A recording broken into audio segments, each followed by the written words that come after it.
Hey everybody! Welcome back to Passionate People and Preposterous Peeves. We are nearly halfway through season 2. I am still your host, Ike. And before we get too far underway, I'd like to just say thanks for being here and helping my dreams come true and giving this pod a listen. I appreciate that you chose to take this time and give me and my guest a listen.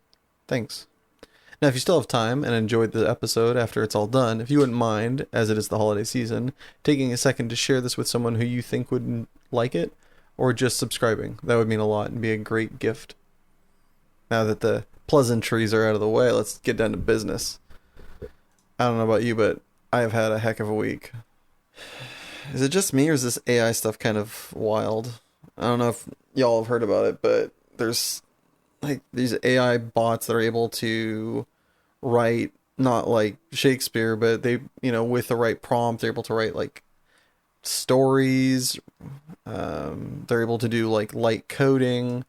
They're able to make art. It's kind of, it's wild. This is like the first time I've kind of understood the old days ramblings of, a 70-year-old drunk at a bar on a Tuesday afternoon. Like, yeah, I kind of, I'd like to put the genie back in the bottle a little bit, I feel like sometimes.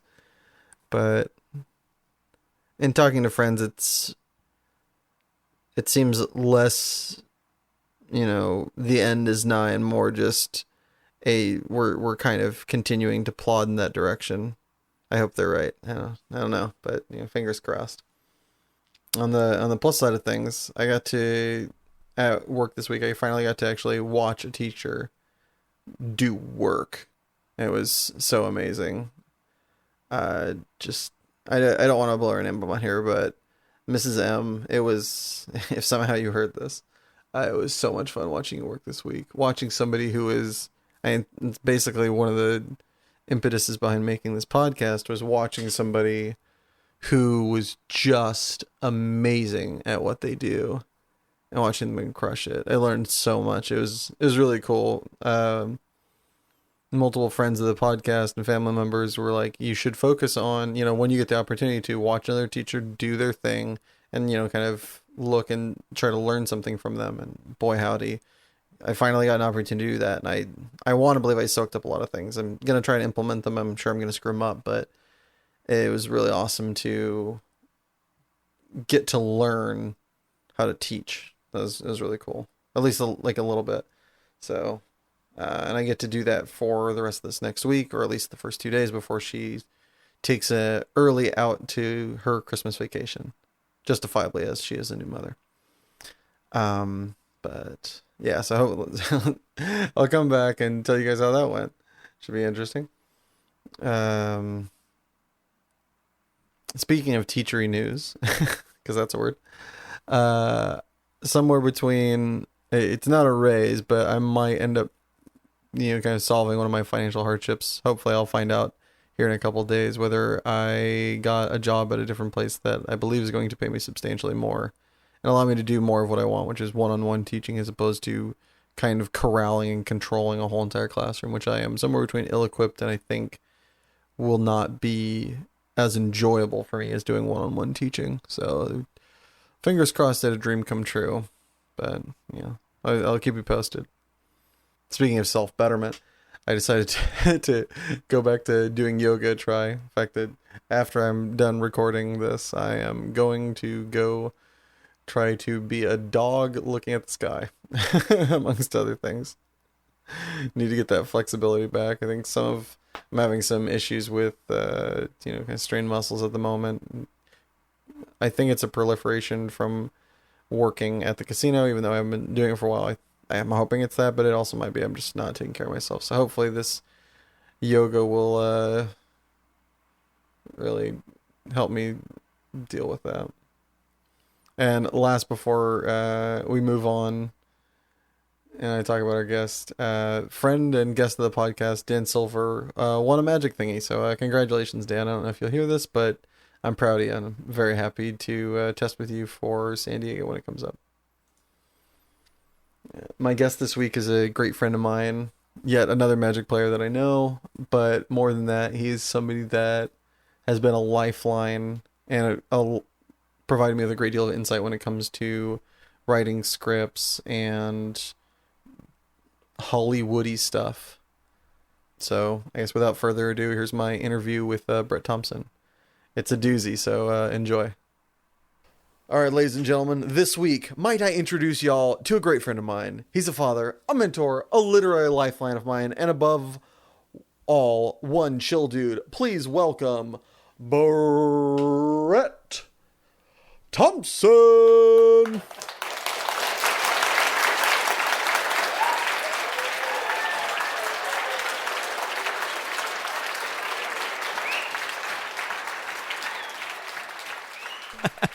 Thanks, Dan.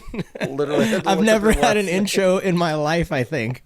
I've been on a few podcasts, but never had an intro. Hey man, you gotta keep it sleazy. Dude, I like it. Thus the unofficial Yeah, exactly, right?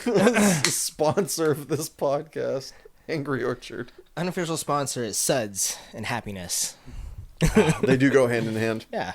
All right, as we record this on a fine Wednesday eve, Brett, do you have a favorite movie line that you like to quote for no reason in particular?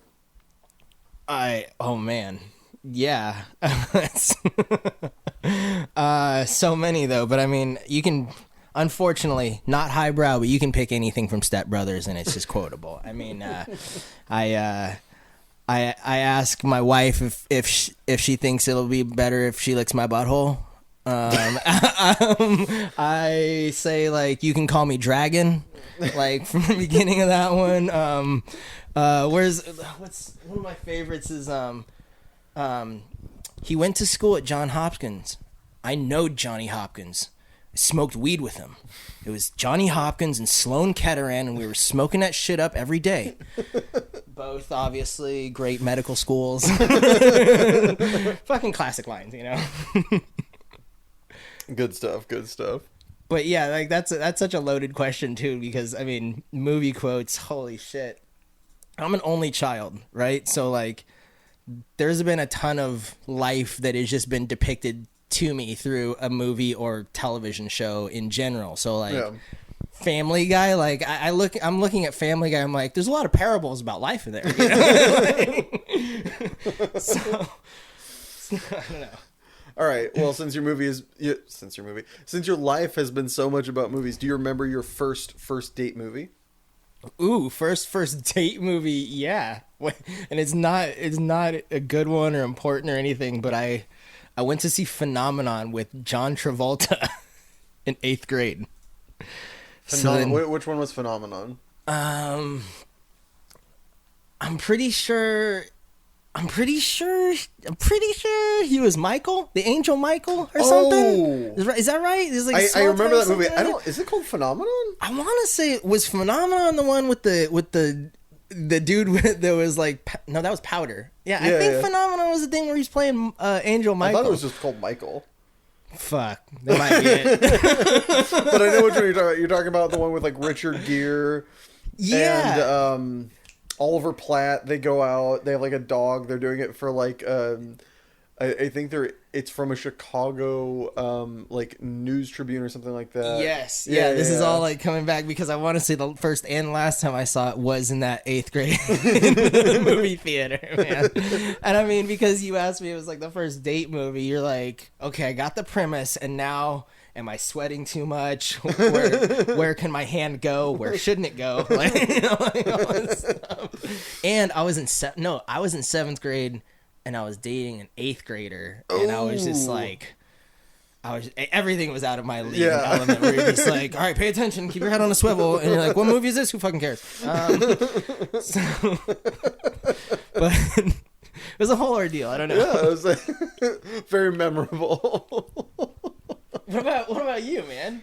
I was like, it's like not first movie, but first date movie is a specific like mood and feeling. First date movie, I covered this a couple weeks ago when I was being interviewed on my own podcast because I'm self-indulgent. We'll keep it up for my sake now, you know? Yeah. It was Tropic Thunder. Okay. So accidentally had great taste. However, unfortunately for my date, she was not a fan. So it was me laughing my ass off, much to her chagrin, and it was very much the first and last date. Yeah, because you're like, this is what lane we're both in. This is the best thing ever, and she's just like, you're a pig. And I was like, I believe it has been a pleasure, and bye-bye. Yeah, like, have you ever, I mean, I was thinking about that, have you ever, like, had to walk out on a movie? Because I can remember walking out on a movie and then later on being like, what the fuck? Why was I walking out on that movie? But it was because of a date, and I remember that specifically. All right, so while I ruminate, what movie did you walk out on? So we walked out on American Psycho. Wow. Right? And you're still allowed to work in Hollywood. That exactly, right? Amazing. So she was so put off by it. And I was probably thinking the same thing. I was like, I'm on a date. I'm not watching a movie. I wasn't like it wasn't movie zone yet. I was in high school. But at the same time, she's like, I'm not sure what's going on here. Do you want to leave? And I'm like, and she wasn't wearing all her buttons on her shirt. So I was like, yeah, whatever you'd like to do, right? And I remember going back to it and being like, what a fucking cinema classic. And then I remembered back to like something else because I went back to movies, like a movie with her. And I'm pretty sure we went back to see Failure to Launch, and we watched that the whole way through. And I was like, "Oh, we're not dating anymore." It's a self-fulfilling prophecy. Yeah, like we're talking, you know, pre-Lincoln Lawyer and Tropic Thunder, Matthew McConaughey, like the Dark Days, Matthew McConaughey, and you're like, I don't. One of my favorite Matthew McConaughey scripts from that era, or quotes from that era. Is, somebody asked him about the Lincoln Lawyer one time, and he goes, I don't know, man, it's crazy. I just started reading scripts. I'm like, are you implying that you just weren't reading them before? You're like, they'll pay me. I don't know. Some things are starting to add up. Yeah, and like one of my favorites too, not favorite, but I mean, it's like a back of my head kind of favorite, is a shitty movie he did called Surfer Dude. It's like probably a 10% on Rotten Tomatoes or something, where like he was down in Mexico and he was just some surfer bum, and he, all of a sudden the waves wouldn't come. And it was like a whole movie where like the inciting incident is the waves are gone. The waves are gone in Mexico, and it's just like brooding Matthew McConaughey like hanging out on the beach for like 50 minutes. And I was like, dude, I'm here for this, but we all have to recognize how shitty this is, right? And that was right before Lincoln Lawyer. This is a low point. He started reading scripts, you know, and he had nothing better to do on the Gulf of Mexico. That's exactly the waves weren't there. He was like, I guess I'll read a script. Very few lines, you know, just a lot of brooding, just like these clouds. There's no waves. As that was basically a life movie for Matthew McConaughey. Who would you want to play you in a movie of your life? You can choose the time period and the actor depending upon the time period of their life. It doesn't have to be current them, but what them do you want to play you when? So I get to also stipulate like a new life as well, and then have somebody occupy that? You can have whatever time in your life has transpired. You can choose how big or small a window. Okay. I was like, can you have the version of Brett that went and killed Hitler? Let's talk about that. Obvious, the famous one. Okay, I got you. Yeah, man, the more and more I think about it, and this is funny, like, I'm actually glad we're doing this. I should probably think more about it, but there was like just a lawlessness time of my youth that I kind of look back at, and I don't think like anything much about it, but when I look back, it was like a very just hellion 90s period kind of thing. Like, and I rewatched Kids recently, and like I just totally get that movie. Yeah, unfortunately, right? Where you're like nobody should get. But totally. Everybody wishes you didn't, and you're like, oh, I like identify with a lot of what was going on there, and especially like the skater kid vibe, where it was like skaters were like, we just don't want you here, therefore everybody had this vibe, oh, I'm not wanted, so therefore I'll kind of be like this, miscreant little antithesis of something. And I'm watching Kids, and I'm like, I remember like that 90s movie that Jonah Hill did recently, and I'm like, what was it? It's not called, I think it's called like 90s movie? Is it called? Hold on. But I may or may not have the internet right at my fingertips. It's true. I mean, mid-90s. Mid-90s. Okay. There was no way it was called the 90s movie. I mean, we had the 70s show, so it's not that far-fetched. But Fair. But yeah, I mean, and like I think back And I think I trivialized it a lot, but like I tell my wife like stories about it and stuff, and there was like a lot of like running from bullies and like shoes up on like power lines kind of thing. We played a fucking great game. It was called Cars. I believe I know where this is headed. But it was because we were so poor. We hung out in orange groves, and we would illegally pick oranges and wait for cars to go by, and we'd try and time it far enough back that we'd hit it when they'd drive by. And then if you heard them fucking hit their brakes, then you just booked it on your bicycle as fast as you could. And you hope that you didn't hear like a shot or like, you'd hear like an angry yell in like English or Spanish. I live near Fresno. I grew up near Fresno, California. So, those were the two languages. Those were the two languages. That was it. It's just like hillbilly. Just like, get on over here, like, meet a fucker. So okay, we have the time period. Who's playing you?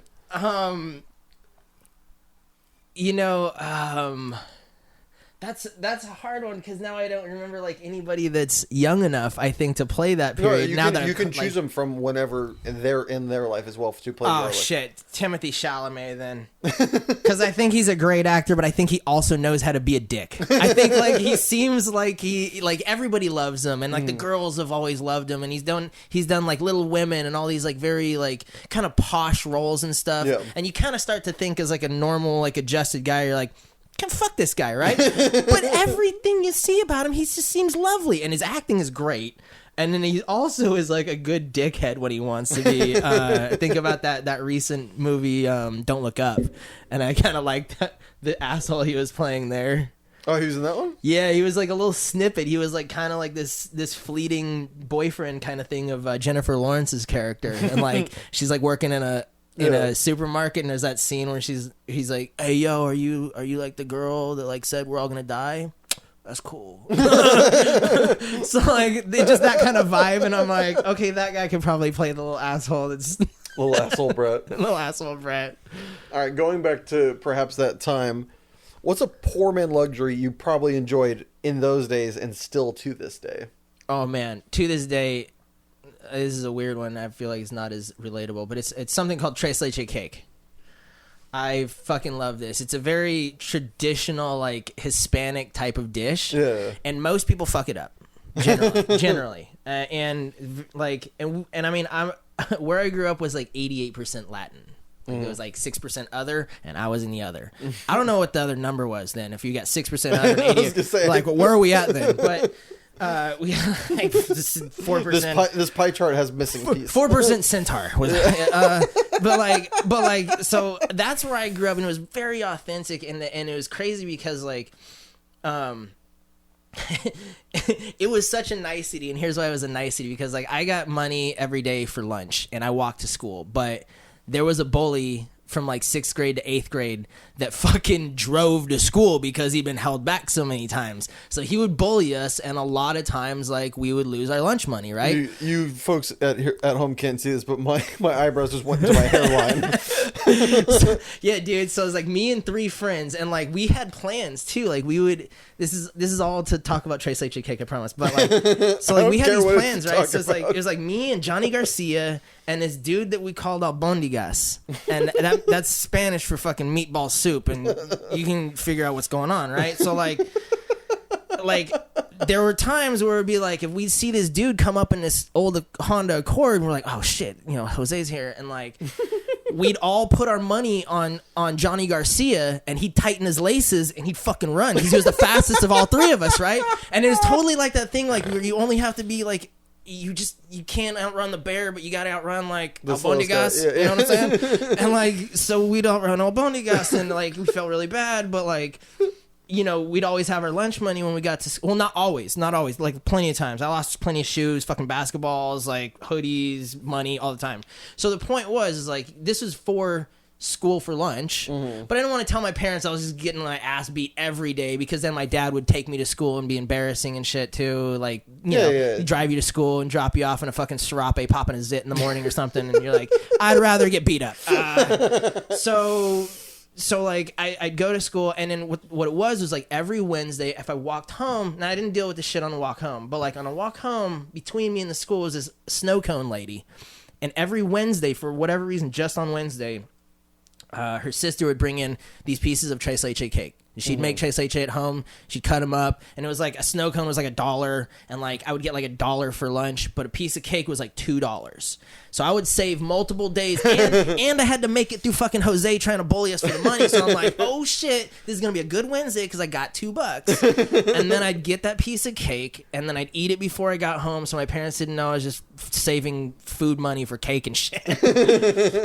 2 days worth of food money, cake, baby, and it's commitment to the game right there. So that was like such a super awesome guilty pleasure. And then, you know, you said from when I was a kid, but like fast forward to like I lived through the crash, you know, the 2008, 2009 crash in Chicago.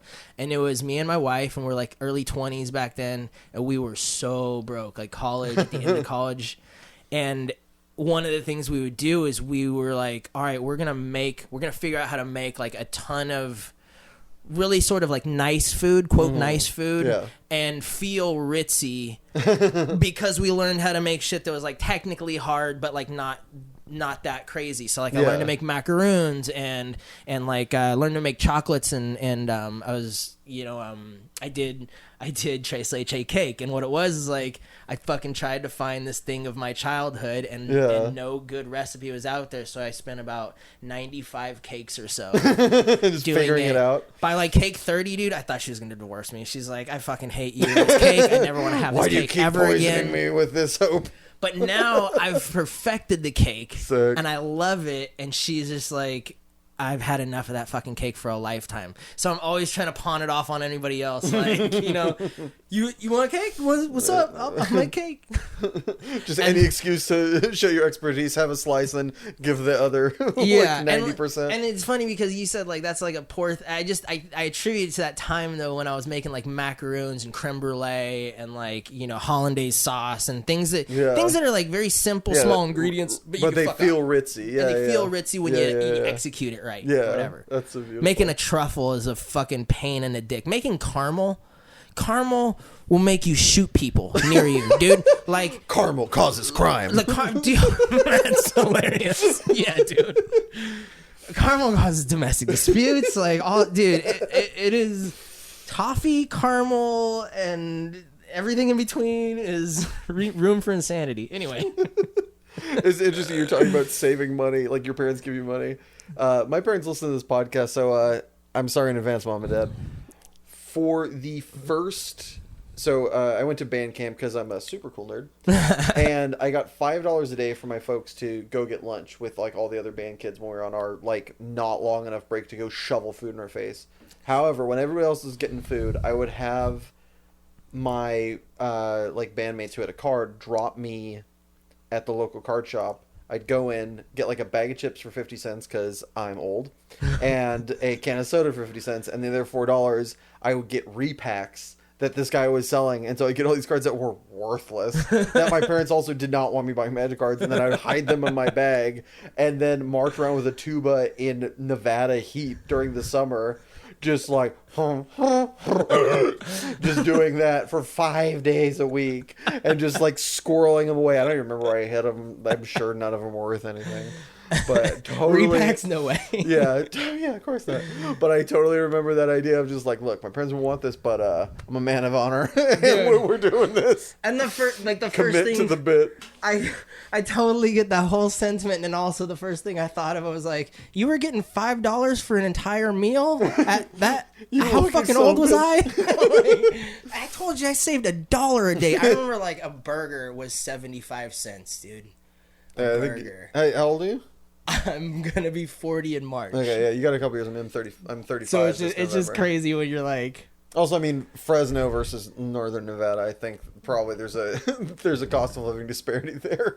Maybe not. I don't know. Northern Nevada, I mean, both of them are places that people needed to truck sustenance in. They're like, well, We did have farming there. We got tons of farming up there. It's just like water everywhere, not a drop to drink. It's like, not for you. Oh, yeah. we sell that to other people that pay real money. You get like the dregs, you get like the leftover shit, You're like, organic, no. That stuff, I don't know. So reeling us back from our sad, penniless childhoods. Yeah. You said you love to make tres leche cake. Or you used to, not so much I still anymore. do. Oh, I still love it. You still do? Yeah. What's your favorite meal, not delicacy, but meal that you like to make just for yourself, assuming cost and time are not of any, bar? It's funny. I mean, did I say that I was like super into cooking and shit too? I love food. I love cooking and food. I thought we might just talk about writing and magic, but so I probably would say braised beef short ribs. Oof.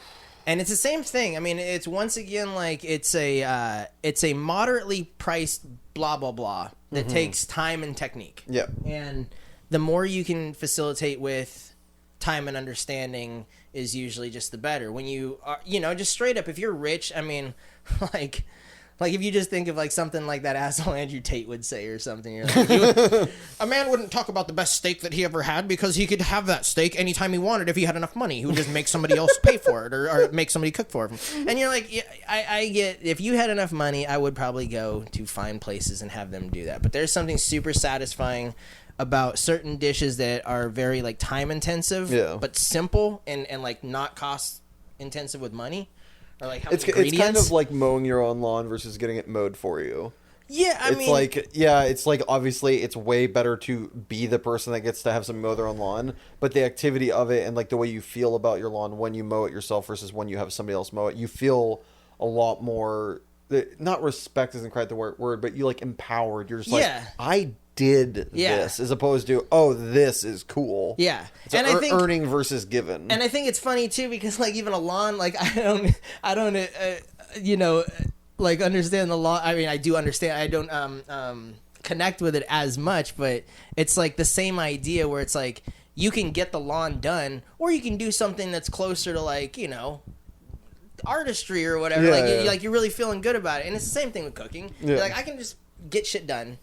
And then sometimes you're like, dude, I know that I know this is a special. Like I don't like. It's hard to toot my own horn about anything. I mean, you're a fucking writer. Like finding self-confidence is a rough spot and stuff. But when you're alone and you're thinking about the food you made, that is some of the most proud moments I've ever had in my life. When you're just like sitting there and you're going, this is really fucking excellent. And you're like, I would like let anybody else try this, and I'd be like, yeah, I made that because I'm the fucking shit. Macaroni, like anything difficult, it's just like when it pulls off, you're like, huh, that happened. Yeah. What about yours? Do you like complicated, or do you cook a lot or anything? I almost cook never at all. Okay. I'm a basic bitch. At one point in my life, for basically a year, I was telling my roommates the other day, and I'm not saying that in any disparaging remark for those of you that are like, no, you're not a basic bitch. I'm a basic bitch, and I'm very okay with it. At one point in my life... I like ranch on stuff. Oh. You read me right. I'm white as this wall. I absolutely love ranch on most things.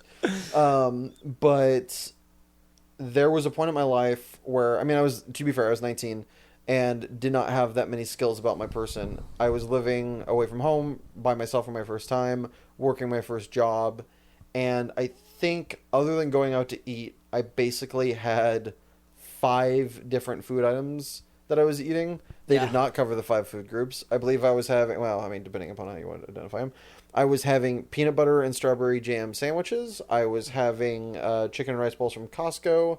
That's all right. Whew, you're already classing it up the joint. All right. Let's go downhill from here. Come on. All right. Next, third. Meatloaf from Safeway. Yeah. Okay. There's the him and haw. But I mean, not that. I'm talking like there was like a year of fried burritos, right? Like that's burritos been fried in the same pizza pocket and corn dog oil that everybody gets at the same convenience store. And I mean, like that was like I was sustained by. I was playing college tennis. I was playing D1 tennis on like a hobo's diet. Like when I first got to like D1 and I had a chef and we had like a a whole cafeteria for us. So I was like, I can have any of this, and everybody goes, and you keep eating fucking cereal. And I'm like, but it's endless. It's endless fucking Cookie Crisp and like Golden Grams, and they're like, you are a broke kid. And then like I finally figured out they would make me like really nice meals and stuff. Like, you also make sea bass and asparagus? I guess that's cool. And I don't pay for it? That's even better. All right, so on the flip side of making, I guess to answer your question before I move on to my next question for you, the one thing I make myself that I enjoy taking time, and it really doesn't take that much time, is just toast with cream cheese and hot sauce on top of it, and then you put a compote of caramelized onions. Ooh, and right. Sausages, and like chopped up sausages, and then a couple of fried eggs. What kind of sausage? I got deep into sausage game lately. I found a place in LA to get alligator sausage. And I'm like, oh, okay. You're going way deeper than I am. I'm just getting Evergood pineapple sausage. I love it. It's got sweet to it as well as savory. I don't like general, just like the average sausage that you get. It needs to have a little zhuzh to it for me to get down. But yeah, I think general sausage. I mean, especially like a Polish, like a classic kind of thing. Very Chicago, which is where I went to school and stuff. But like, holy shit, man! Like you have one Polish dog, and you're like, your stomach's broken for like 3 weeks. Your butthole's broken for at least a week and a half, and you're at least not talking to the opposite sex for like 6 days. So, and then they have this thing called a combo. I don't know if you're familiar too much with, but like I love a Chicago beef, like a chopped beef sandwich. It's like a Philly cheesesteak, right? Yeah. But it's not like grilled on the top kind of thing. So it's more just like out of this like jus, and that's like the classic, right? You get the beef and the mozzarella just on a bun, and that's it. No sauce, no nothing. That's it. A little bit of the sauce to get it wet. But then the combo is where these sick fuckers just take the whole thing, and then they just are like, I'll put a Polish dog in the middle of it. Like a 1 pound Polish dog in the middle of this already like almost a pound fucking sandwich. And you're like, and I remember working with guys that would eat that daily. I ate it like one time, like I said, I shit my ass for almost a week. I like called in sick where I'm like, I don't know what you guys are doing. I don't know. How are you so I don't know alive? how everybody's alive, and they're like, that's just a Chicagoland boy. Call when you're better, kid. All right, so from the favorite meals we can make ourselves, what's the favorite thing you have to make yourself do? My favorite thing I have to make myself do? Yeah. At the end of it, you're like, I'm glad I did this. But at like the start of it, you're like, you might as well be like cracking the whip on your own back.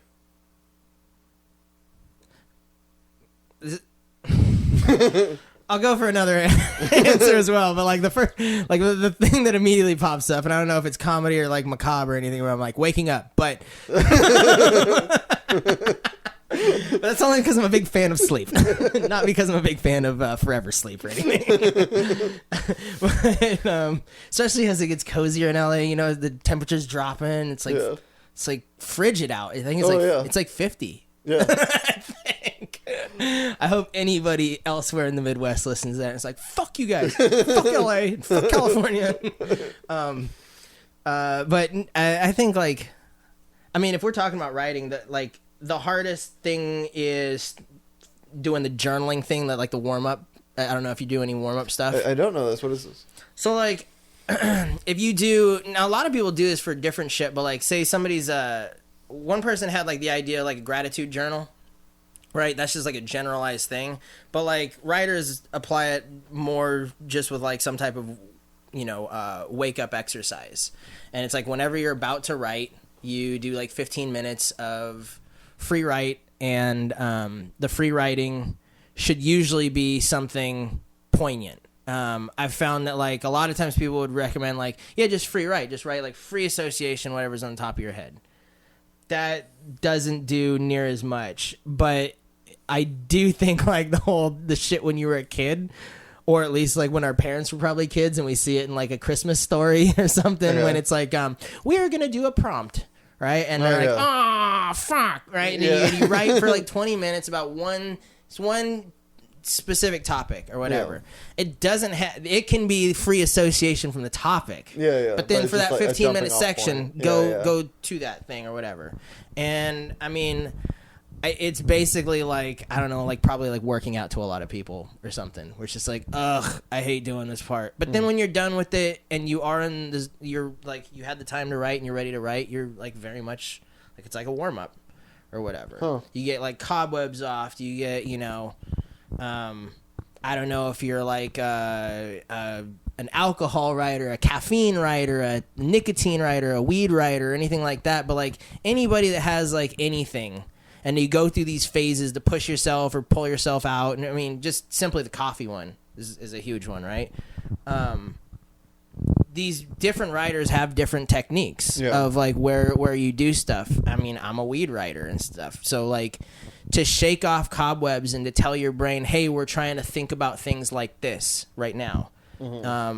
I think it takes a little bit of work to try and do that. Even if you're sober, even if you know you're like Hemingway and like it's always scotch or something. I rarely drink except for this Angry Orchard. Thank you, sponsorship. But like, I don't know, and I think that's one that feels like every time I start it, it's a trudge, and then every time I'm done, I'm like, well, I'm glad I did that because now I'm ready to write, kind of thing. I remember a kind of stupid thing, but like it always stuck with me. Lil Wayne had said at one point, he's like, I wake up every morning and try and watch something on the internet that makes me laugh hysterically and makes me cry.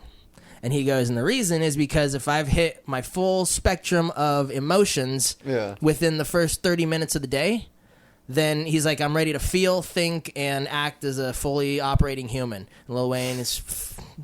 he's an alien, dude. I mean, like he looks, sounds, acts like... Yeah, people who don't respect, like Lil Wayne or just rap in general, but...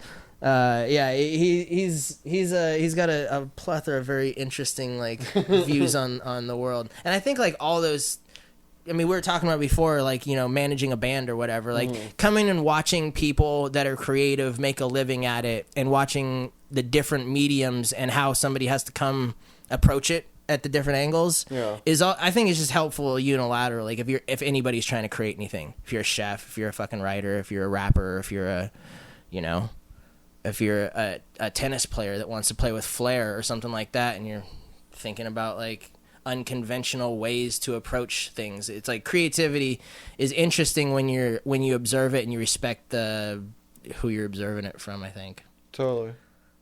Love Lil Wayne. Well, this is a decent segue. Who's someone you've never met, alive or dead? I'm assuming you haven't met Lil Wayne. I have not met Lil Wayne, no. So who's someone you've met, alive or dead, that you'd like to have lunch with?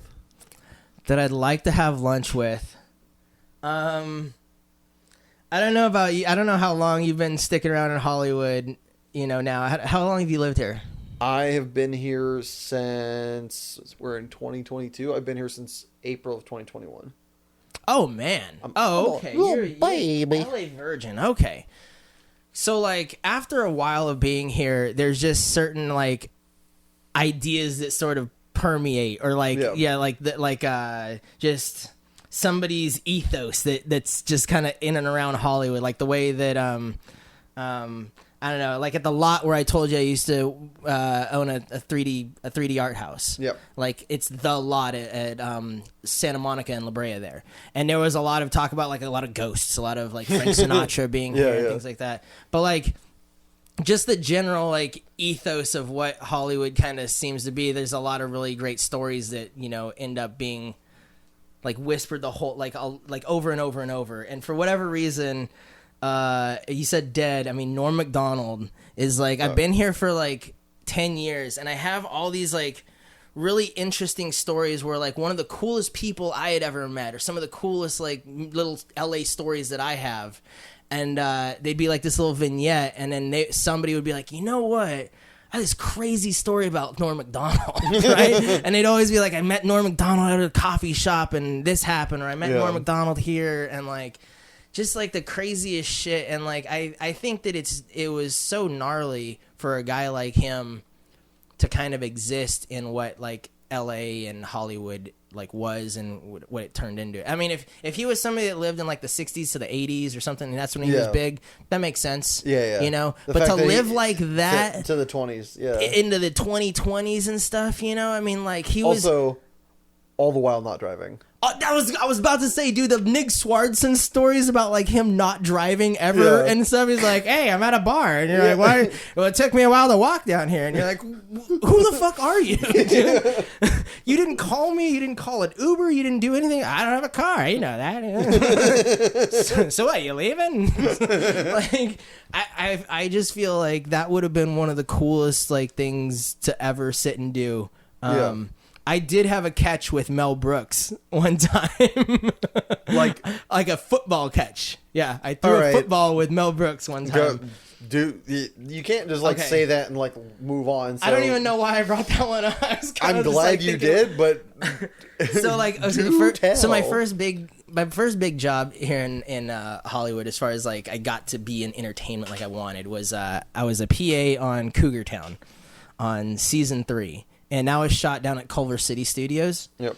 And at the time, Mel Brooks still had like his original office in what they called like the manor or something. It was like it's the big mansion, or maybe it was called the mansion, but it was like at the very head of it. And it was a thing that you could see from Culver Boulevard and stuff. And it was more for ceremony, but there was like some office buildings in there, and Mel Brooks's wing was on there basically, right? And then in the front, it was like, don't even think about it, partner. Mel Brooks, like he's like a goofy little sign. It was like, this is where Mel Brooks parks, kind of thing. And we're like, that's super awesome. We'd been all through there. We'd never seen him. And then for whatever reason, one day it's like me and like 2 other buddies, like the guy that's my writing partner now, is like we're playing fucking football on the lawn, and then Mel Brooks fucking pulls up and parks, and then he gets out. And I remember literally getting hit in the side of the fucking head, like we're all playing. But we all stopped. Right? So the ball hits me in the head, and we just stop. And then it's just this magic kind of moment where he's like, he's walking a little slow, but like he gets out of his car and he's gonna walk up to the front door, and he looks at us and he stops, realizes like it's just us 3 on this lawn. It's just us and Mel Brooks, and he waves to us, and we're like, okay. We awkwardly wave back, and then he gives us like the throw sign, right? And we're like, get the fuck out of here, right? He gives us like the slinging the cylinder kind of thing. We're like, what? So we get kind of closer because I don't want to knock Mel Brooks over, right?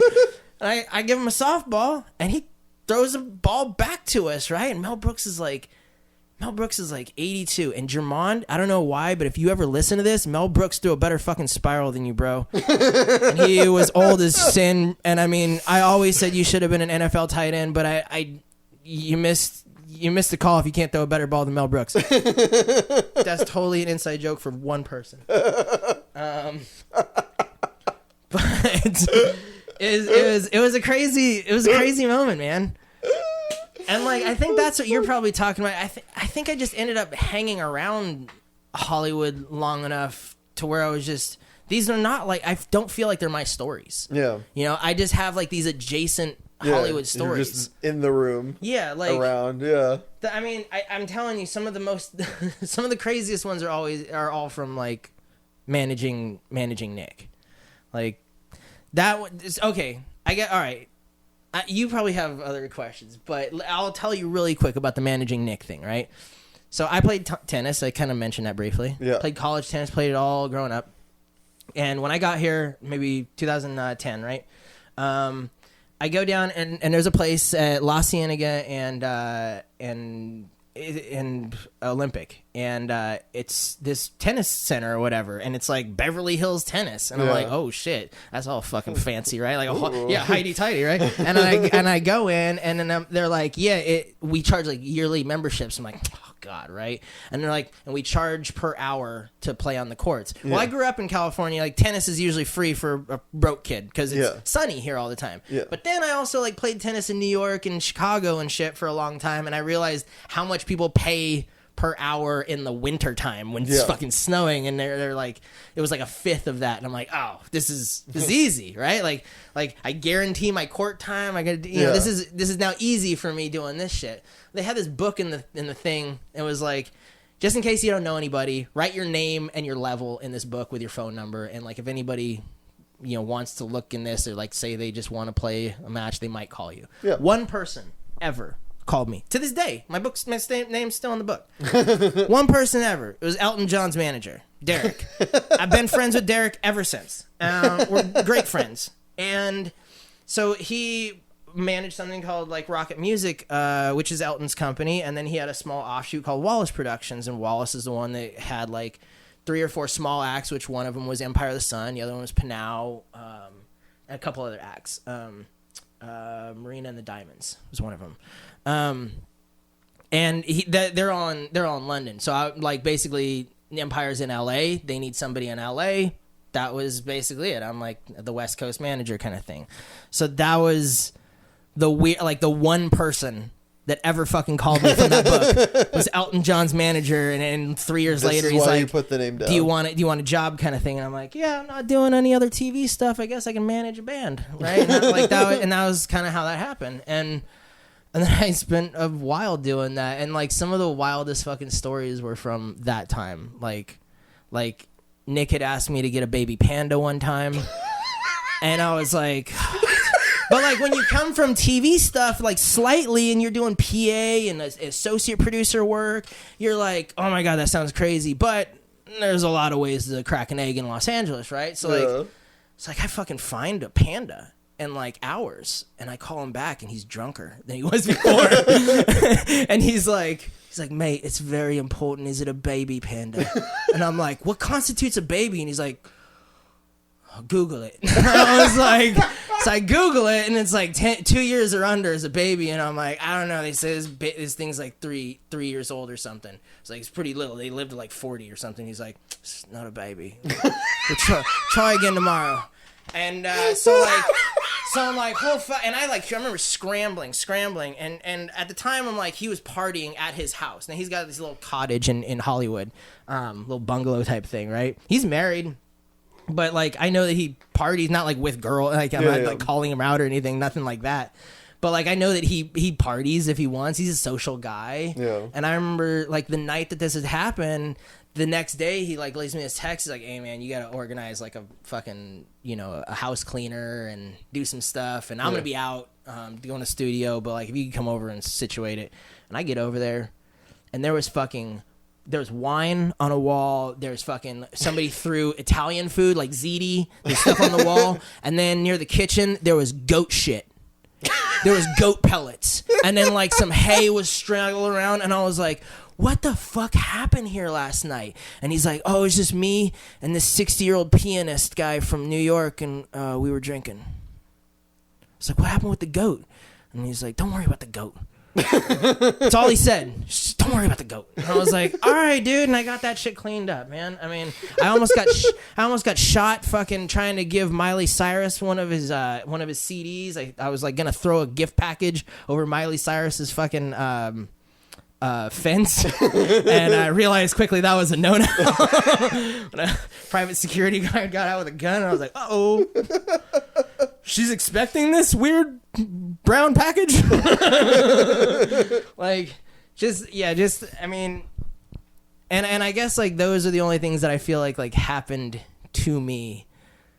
One of the other great ones is like before weed was like legal, basically. I remember he asked me to buy him some weed. And he was down at a studio downtown, and he's like, do you have it? And it was like midnight. And I'm like, yeah. And he's like, all right, I'll call you an Uber. And I was like, dude, it's like fucking midnight, bro. He's like, don't worry about it. He's like, just stick the weed in the Uber.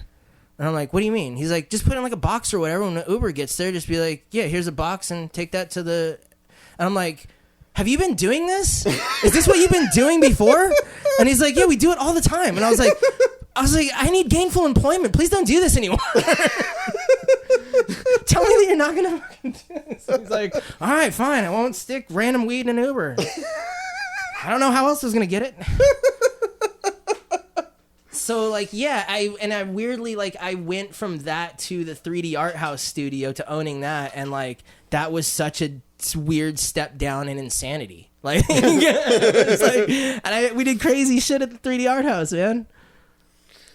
But it wasn't that. All right. Well, to ask you some crazy shit that is apparently now, I feel like not that crazy. What inanimate object would you be best friends with were it sentient? That's an interesting one. Because as an only child, I talk to a lot of shit, including myself, obviously. But like, you know, and I think about that too because my kid's gonna definitely be an only child. That's a definite. This is crazy at almost 40 being a new dad. So like I think about just the only childness and yeah, you talk to a lot of stuff. I Confirm. definitely like from childhood, I definitely had like full on dialogues. Like when I would get into a shower as a kid, all of the soap bottles and things like that were like first lieutenant, sergeant major, like. And did you come from like a military family? Not at all. But I felt like being a boss, and I would somebody's gonna respect me around here. I would take showers away. Exactly right. It's like 6 and feeling like I wasn't getting the respect I deserved, and I was like, there's not enough straight private shampoo. Not enough fucking egos in my life, and I'm gonna take it out on you, private. You know, pert or whatever. Pert plus. I don't know. Private pert.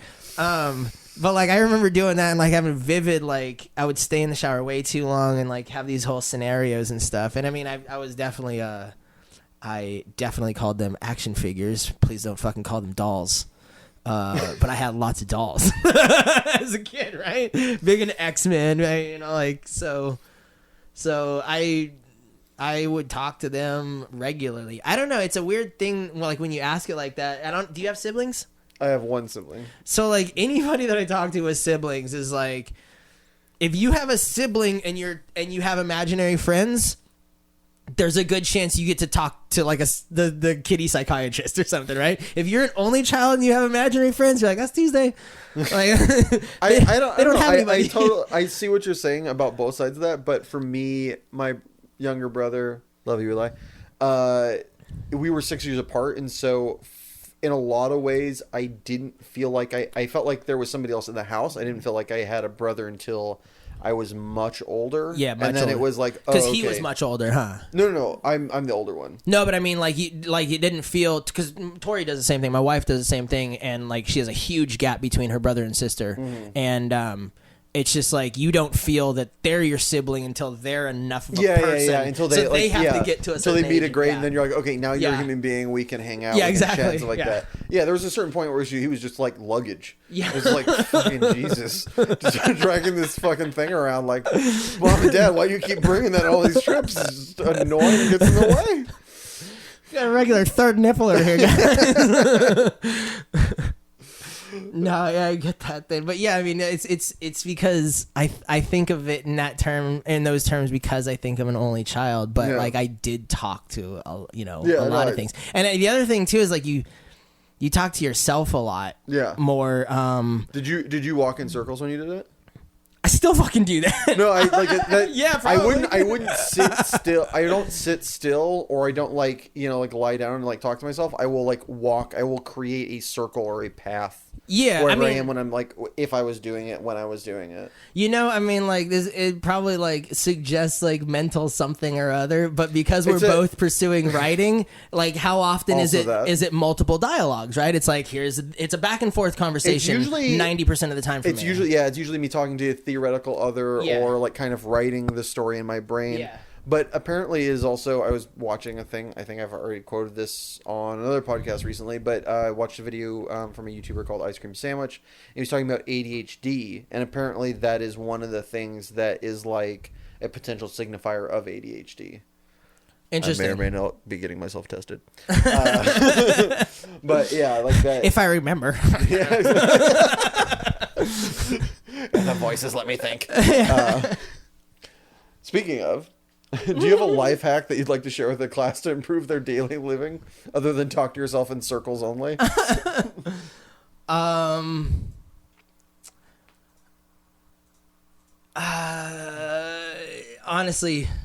honestly, no.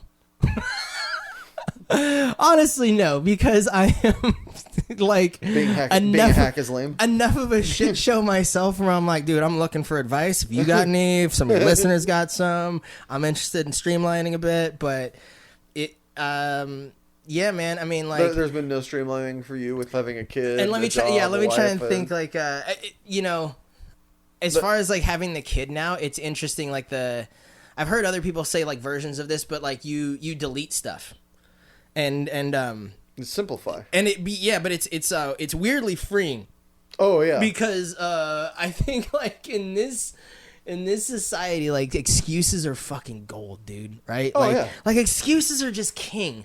And and when you get into a position where you've just run out of excuses and you're like, fuck, I guess I have to say yes to whatever, right? It's like terrible because you're like, I didn't choose it. It's just it's being pushed on me, and you know, and I think like that politeness about excuses is really only for your own brain, right? Like if you analyze it, it's like, oh, I feel better now. I told them a valid excuse. If they can't accept that, that's on them. You're like, that was a lie. You've told 16 lies in the last month, and you're like, who the fuck are you keeping track over here? Anyway, that's the back and forth I'm talking about. That is. So like, you think about like excuse driven stuff, and you go, what if I just didn't offer like 90% of the old excuses I used to, and I'd be like, I got a kid, and that's it. And then you're like, I'm okay with it. And other people have been okay with it. And like the sky is not falling. You have the perfect out of like can't kid, and there's like nobody questions it. Yeah, and like the point, it's the equivalent of like a gun in an argument. You just pull it out there. It's like, oh, you're like, I guess, dude. You're like, oh yeah, the kid. You win, obviously. And my thought was like, when I had the epiphany, I go, what if I just pretended like I had a kid and told people no when I didn't want to do something anyway? And I was like, what if I would have lived my life different the first 38 years before that? So, I mean, I don't know. Maybe that's a life hack of... pretend you have a kid. Yeah, like the whole that whole say yes movement from like, you know, a good 12, 15 years back. And you got Yes Man, the movie, and, you know, in the Oprah's book. And you're like, say yes. Definitely say yes to some of that stuff and open yourself up, but also say no like 90% of the time. Yeah. That's maybe a life hack that I could do. And you find, and the reason you're doing this is, let me be clear. Self-preservation. Happiness, self-preservation and happiness. There's no other. That is what you get. That is the brass ring. If you were a condiment, which do you think you'd be? Oh, mustard, for sure.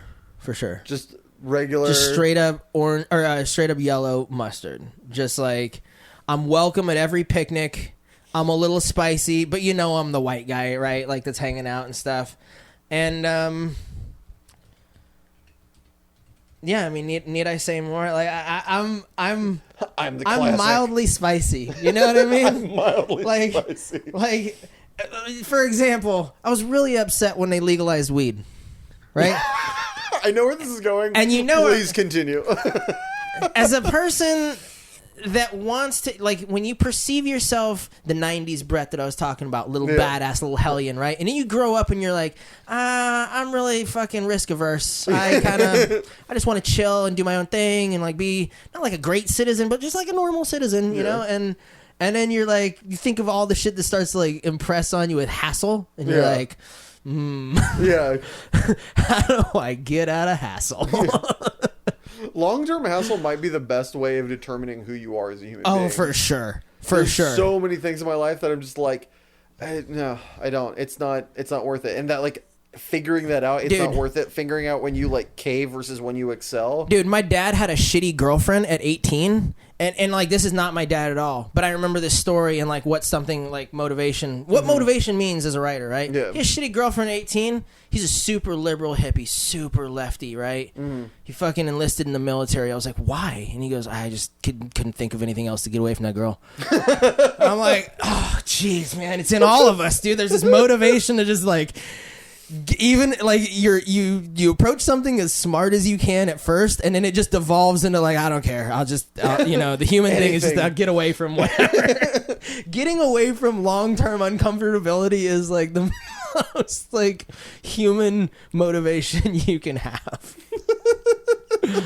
I mean, you think about all the movies that are like about heroes and shit, and you're like, very few people are going to be that like the hero guy, right? It's like So our mutual friend Lafayette has this great line that he quotes: "Is everybody wants to be a gangster, nobody wants to do gangster shit." Yeah, it's the same thing with heroes. Everybody wants to be the hero, nobody wants to go through the hero trials. Shit. No, everybody wants to be Hercules. Nobody wants to have the backstory or do the trials that he does to become Hercules, depending upon which myth. Either way, they're neither good. No, I'm no better. I'm no better, dude. And like for the most part, nobody. The people that do don't question it. And you know what? The people that fucking do that, they're Superman. Yeah, they're literally like the actual character, the crappy character Superman that everybody is sort of tired of, right? Because you're like, nobody does that. Yeah. Nobody does the right thing for the sake of doing the right thing all the time and with no flaws. Yeah. You're fucking lame and nobody gets you because you're not like any of us. Yeah. So and when you see anybody like that, you're like, I guess you're not one of us.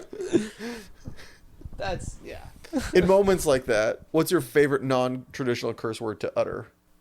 I don't know if it's a curse word, but man, I've been using it a lot, like just last 5 years or so. And jabroni is I love calling somebody a jabroni. Jabroni's the best, and it's such a like an innocuous word, but like when you really look it up and the way it's used, it's just like this is the dumbest person in my community, sort of thing. And I just like that it sounds. It's the best way of saying village idiot. Yeah, exactly. But it like concises it. It's got a nice zhuzh to it. Jabroni. Like, you roll the R if you want to be like classy. It's got so much. It replaces some old words. I think if you all search your heart, you could probably figure out which words to replace. We've all got friends that were like, "Oh, that's my fucking jabroni friend."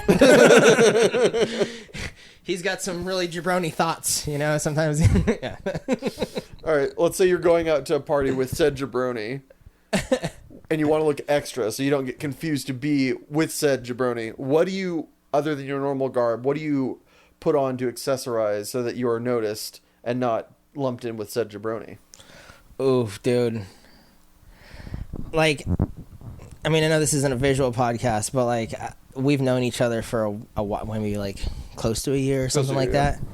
And I'm sure that you either think that it's just weird coincidence in your head, or I'm probably the dirtiest person you know ever, but you've only seen me in a black t-shirt.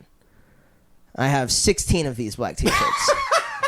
I do not wear anything else. Literally. You have like the inverted version of like Peter Griffin's like or like Doug Funny's like closet. It's one thing and one thing only. It exactly looks like that. That's it. And it took me a while to kind of embrace that, and like also like to kind of like, it's a weird society thing too. You have to like kind of check with your wife. You're like, hey man, you know, I'm feeling like this isn't just like a look or a movement. I just don't like fashion, and I don't care about the variants, but I like how I feel in like a couple of these things. I have variants a little bit in the pants, but so like when you ask that question, gray, it actually navy blue.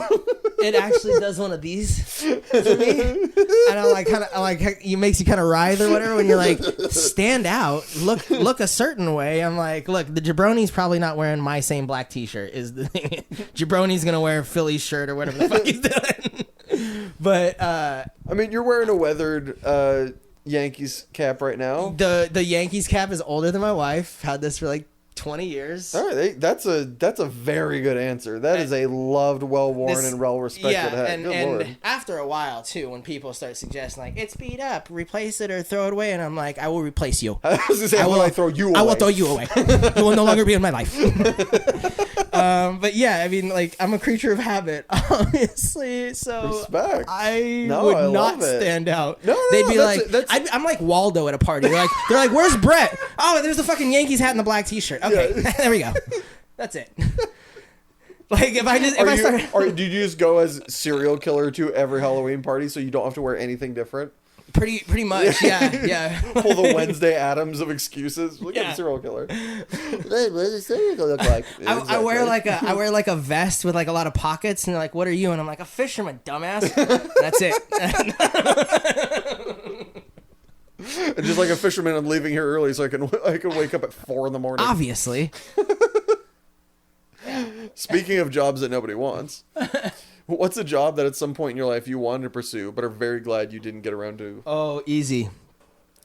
I was very smart in high school. Got very high ASVAB scores, SATs and ASVABs. And almost got duped into the military. So I really liked nuclear power, and I thought I wanted to go into some type of nuclear physics program, something like that. And I tested into it from the ASVAB program. Oh, shit. And I went through like a little bit of the naval. So I was going to do a naval thing. The other weird caveat is like, if you know the Ghostbusters house, I grew up in the Ghostbusters house. So I grew up in this giant industrial kind of thing in the city. Okay. But before that was kind of a cool thing or whatever. It felt like New York. It felt like I was watching Friends. I'm like, oh, that makes sense to me. But in the 80s and 90s. So it's just this long 5,000 square foot building. I had no windows. It was brick. So like transitioning my idea of like I could make it in a submarine because I could. Because like a lot of people, that was one of the big criteria was like if you wanted to work in a nuke program, you're probably going to be in a Seawolf class or something in a submarine. And I was like, going through all the stuff, I'm like, could I do this or whatever? And I was like, and the biggest thing was like, can you stay indoors with no light? And I'm like, fucking easy. All right. No problems. Right? Checks box absentmindedly. Like I'm like actually sadly, now like yeah, I don't need the daylight. But like it at the very last minute, I just like something sniffed and didn't feel right, and then like I got out of the program, and I hadn't signed anything, but I was going through like some of the prep programs or whatever. And I was like, I'm not gonna sign up for the main thing and go. And I was gonna I wasn't even going to basic. I was gonna do basic at Annapolis. Like I was doing a thing, and I was like, no thanks. And then literally like a month later, 9/11 happened. And I was like, oh snap, that was good. And dodged big. And then I spent another year just smoking weed and going to community college. Bullet dodged. Now there's a script. Well, I guess that one's a little bit more, just like accidental. But do you have a life lesson you wish you learned sooner that you know now?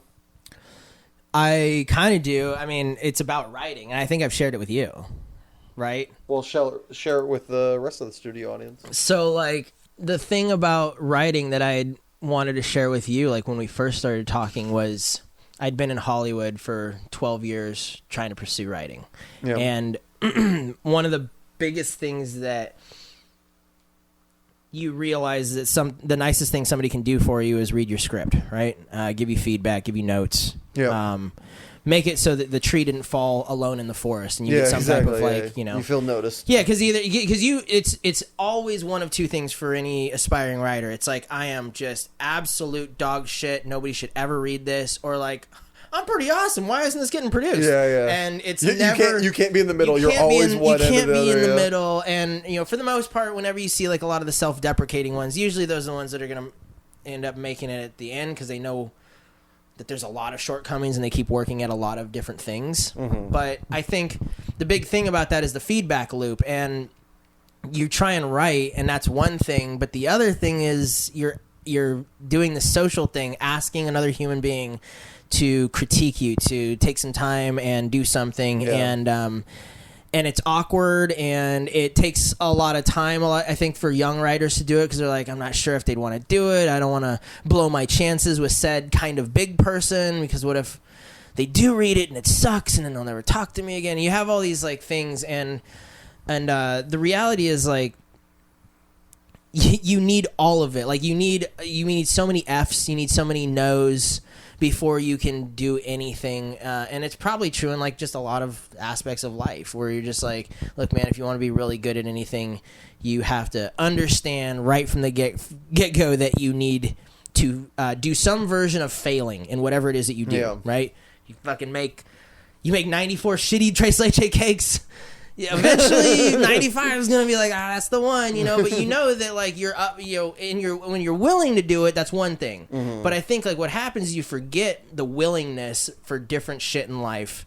And as far as the writing thing goes, the way that kind of exemplifies itself is like awkwardly asking many people frequently, to read your stuff. Now, ask many people, ask them frequently, ask people that you've already sent stuff to and they didn't read your stuff before.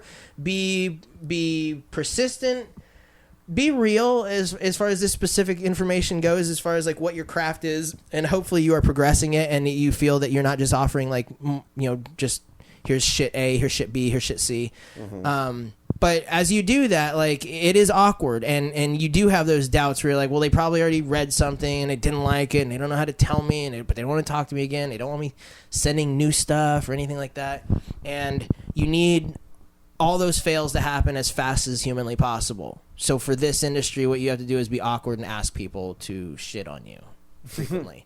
Because you're usually guarded and you're waiting for somebody to be easy with you and not shit on you. And you're like, that's not what you want. I guess that's what you want when somebody's going to buy your shit. Yeah. But nobody will ever get to that point until you've had enough, like, really? Yeah. Really? Really, motherfucker? Try again, like, and you're like, I thought it was good. And you're like, that was the problem, And I think some people are savants. You hear like a story like Tarantino's or something, and you're like, this is not good for anybody, right? It's hard to. I saw him talking on an interview way back, maybe like Jackie Brown era, right? So he's already done Reservoir Dogs and Pulp Fiction, and he's kind of like, no. I mean, I take the script and I don't do notes. Like I'm gonna make this movie. I will make this movie. Yeah. And he's got that bravado, and it's the '90s. It's a different fucking time too.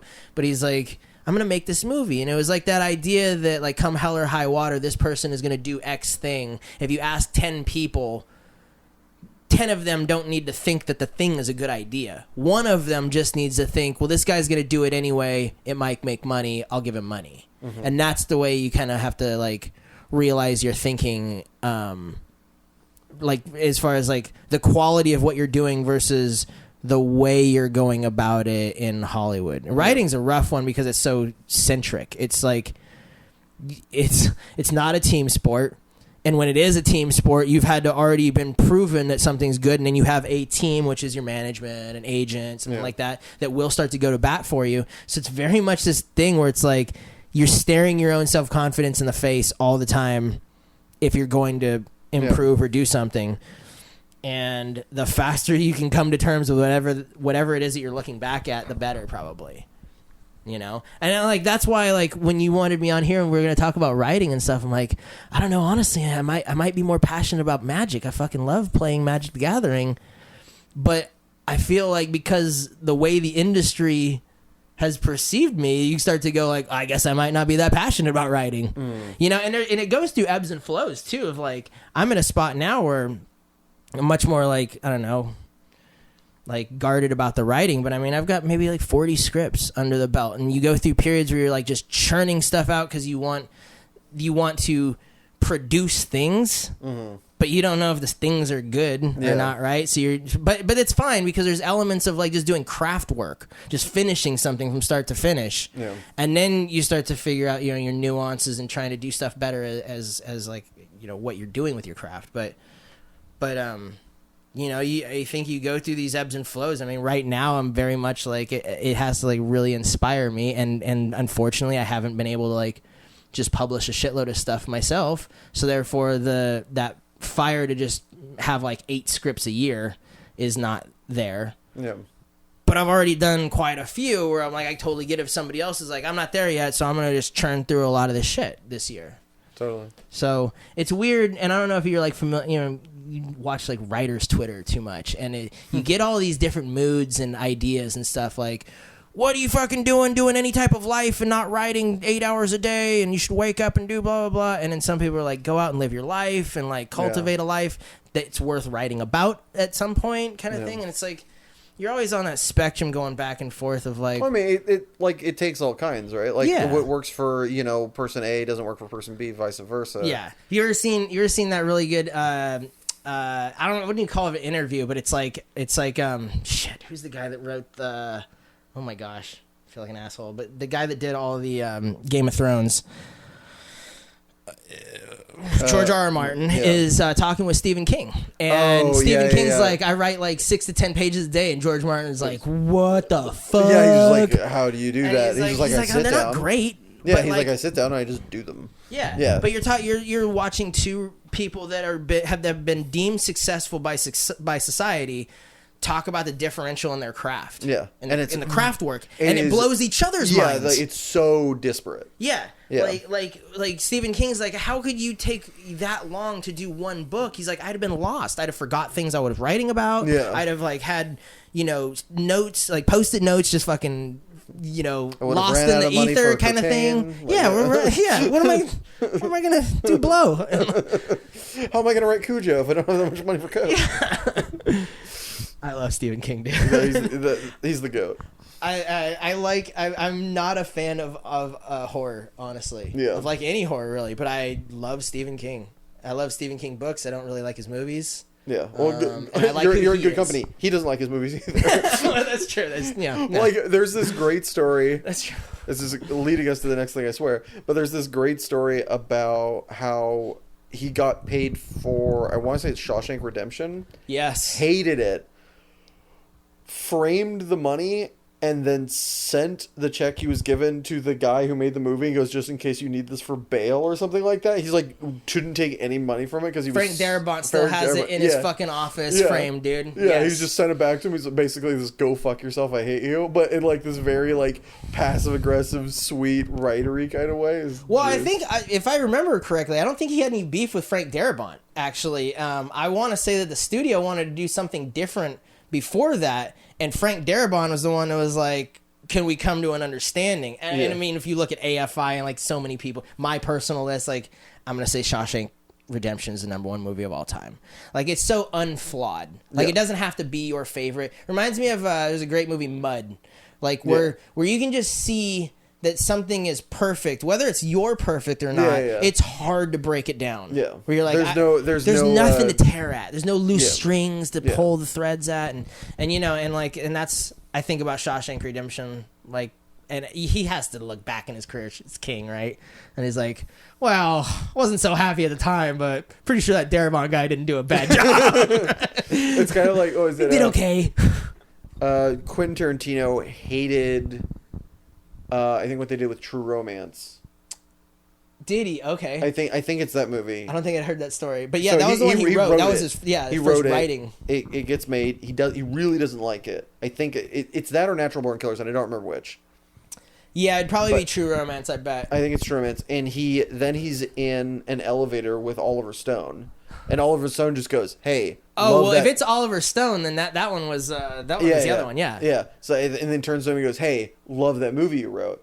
And so while he didn't like what it became, he also got props for somebody who he has mad respect for. Oh, then maybe it was okay. Then maybe that was it. Maybe, I mean, we could easily Google this. But yeah, True Romance was his first big movie that he wrote, but he did not direct and did not produce. Yeah. And if it was Oliver Stone, then he was the one who did direct Natural Born Killers, and he did get a writing credit on that later. Yeah.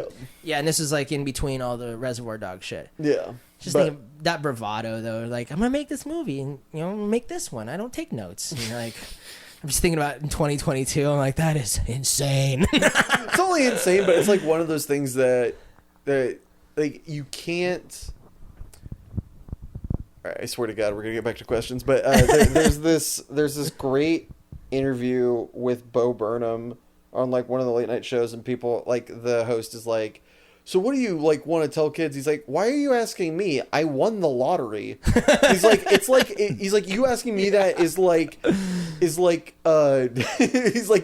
asking somebody who won the Powerball, like, what they should do with their money, like, to financially invest. He's like, you shouldn't be asking Taylor Swift about a music career. They won the lottery. This, like, is not going to translate well. They have no point of reference, and they shouldn't. And kids shouldn't listen to them. Like, that's not how this works. If you want to do this, try and do this. If it blows up in your face and that's enough, then stop. But, like, you can't look at us as if we are plans to success. Yeah. We got lucky as fuck. Absolutely. And that's kind of what it is. Quentin Tarantino is great. He also, like, threaded the needle and was lucky as fuck. Yeah. And I mean, like, anybody that wants to do this it's like, you can have a career working in this. Yeah. I'm working, I've been a producer for a long time, but, like, the whole dream thing, it's absolutely luck. The only thing you can do for it, as far as, like, advice for that part of it, is, like, luck is, like, what the whole opportunity meets something else. I'm not sure because I'm not lucky. But it's like opportunity means timing, something like that, right? And it's like I think it's opportunity meets hard preparation, or something like that. Yeah. That sounds right, because that might slip my mind. The hard work aspect. No. Yeah, it's like it's the cross section of the two, where you're trying really hard and something just randomly falls in your lap because you've given yourself that many opportunities. And for the most part though, is like that's what you're looking at in Hollywood, where you're like you have to be putting yourself in these random opportunities to... Well, I mean, that's what you're talking about when you've written 40 scripts, is like, you have to just shovel as many of them out there, get them in as many, like you said, fail. Do you know how many people have read all 40 scripts? My wife. You know what I mean? Like, so yeah, it is to be fair, difficult. Of all people to have been willing to do that, she really should be at least one of them. You'd be surprised, dude. You'd be surprised. You ask a lot of fucking people in Hollywood. There's a couple birthday presents where you're like, please read my script. You're like, I guess. Dude, if you want to think that she had a disdainful face on that 93rd or 94th cake that I was talking about, you talk about trudging through like your 9th script. You're like, this one's a good one. She's like, is it? Okay. She's like, you sure we just can't have weird sex for your birthday? And you're like, no. Like, please just read my script. I'll do like weird stuff that you've seen on the internet and the dark web. And you're like, no, I have a half-hour pilot. I just really would like some notes. All right. Well, before I ruined that segue we had probably like 20 minutes ago, what media, whether it be book, graphic novel, TV show, or something or some movie you've been putting off, is next on your to consume list? That's an interesting one. I was somebody that kept up very well, so I didn't have a lot of stuff that I was, keeping not there for. And then the baby happened, and then there's this 2-year black hole. you stop getting like anything more than like an hour 10, hour 15 at a time in between like a feeding or a nap. So like I've been trying to go back to like Stranger Things, but I would say something that looked like just really avant-garde, and I fucking want to get to it, is the Chloe Grace Moretz shit on Amazon. I think it's called The Peripheral, and it looks like some VR AR type stuff that looks like it's done well in a good way. At that 3D, I've mentioned it a couple times, but that 3D art studio is at like one of the big things that we did, and this was like in 2014 to 16 area. Is like AR and VR were big at the time. But the problem was like nobody knew what the fuck to do with it. And like nobody was buying it because you don't have outlets. Like you need everybody to have a console, an Oculus or whatever, right? So like the application of VR and AR, I feel like went a little bit like nanotechnology, where you're like, this is fucking dope. And you're like, what do we do with it? Like, I don't know, make stain resistant Dockers? I don't know. And you're like, there's other stuff, but we just don't know yet. And I think like there's that aspect with like the technology of it. And sorry, I got a little bit side. I honestly kind of forgot what was happening when I thought about stain resistant Dockers. I started thinking about that commercial with the oil and we were talking. Sorry. It's all, you were on a tangent off a question anyway. You're all go. We were talking about what was what media you wanted to watch, and you were talking about Peripheral. Yeah, because it was about VR and AR and stuff like that. So yeah, like when I see an interesting story that's about like an AR or VR world, I am interested. I think because I don't think we've ever really got it right. I mean, it's super nuanced, like just storytelling in AR and VR in general. Like I tried pitching Empire of the Sun one time on a full like VR video where it was captured in 3D, right? And you could turn around, like it was going to be a fixed view, but what it was is like you would have to view it a bunch of different times because you're going to look around and do it from different vantage points. It would all be different each time. And that idea that like when a director has a space, like 2D space, whether it's a video game, a movie, a TV show, it's like the director completely like, here's the frame. Here's what I'd like you to think about, what I'd like you to, digest in general. That kind of goes contextually a little bit out of the way with like VR and AR, right?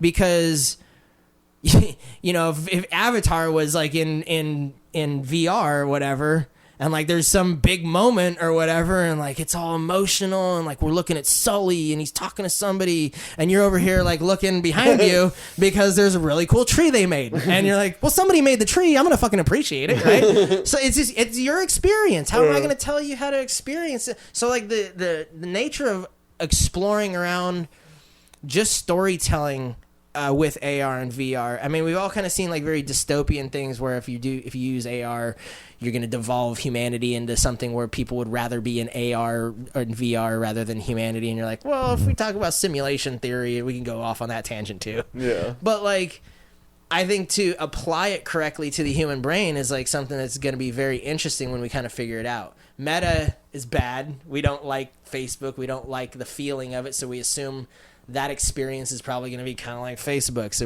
So I mean, like, it's still yet to be a really cool medium, I think. Mm-hmm. And the other big thing, just a nice side tangent too, is like at the time, the biggest thing was you couldn't stay more than 90 seconds in VR because of problems with latency and processing. And what would happen was you would have inner ear issues that were basically back to primal things that, like, the same time when you eat mushrooms, yeah, an inner ear thing happens because it's an old primal psilocybin mushrooms, and like an old primal thing kicks in and you go, oh, I must be poisoned, I'm gonna throw up, right? The same thing happens, the same toxin gets generated by your inner ear for the equilibrium thing after like 90 seconds in fucking VR. So what happened is they found an age range that did it well, was like under 18 and over 60. You know what those people did well also? They went on roller coasters well and like watch shit that made epileptic people do shit. So weirdly, at one point in 2015, we went up to a friend of ours was like an engineer at Facebook, and we went up to Facebook. We got a tour and everything, and he was just kind of touring us the facility, and he's like how much money they were pouring in at the time. They hadn't even bought Instagram at the time, and he was like, we have like $100 million right now for AR and VR, and he goes, you know what we're doing with 90% of that money? And he goes, we're trying to make a fucking vitamin that people can take that will allow them to stay in AR and VR longer. So that we can advertise to them. Because if they're going to take the headset off in 90 seconds, there's no residual value because you can't advertise. That's wild. So it was fucking crazy. So like, yeah, we're still very like scratching the surface. And I think you can alleviate all that shit just with better processing power. At the time we were doing stuff, I remember we did this job for a Batman thing. It was like Otoy and Batman. And we worked with like Mark Hamill, like doing voices and shit. It was a great little little thing where like you're flying through the city in a Batwing and you're trying to find the Joker or whatever. Yeah. But at the time when we were developing it, working on it, we were using these phones, these Samsung phones that were unlocked, and they were being like directly hacked from this company Otoy. And we would try and make something. We're like, this looks cool. And we'd try it on the fucking phone. And we'd catch the phone on fire in front of our face. We're like, we'd have to take this thing off. And back in the day, we only had like Google Glass, which was like this cardboard thing that like Google would send you. And it's like, it was like this cutout where you just like folded origami. Yeah. And you'd put this cardboard thing on your face. And then you'd slip the phone in. Yeah. And you're like trying to do the experience. So we were doing testing and then like fucking catch it on fire like multiple times. So like, we knew that we could do without the latency thing if we made a good enough product, but we couldn't make a good enough product at the time. That's freaking hilarious.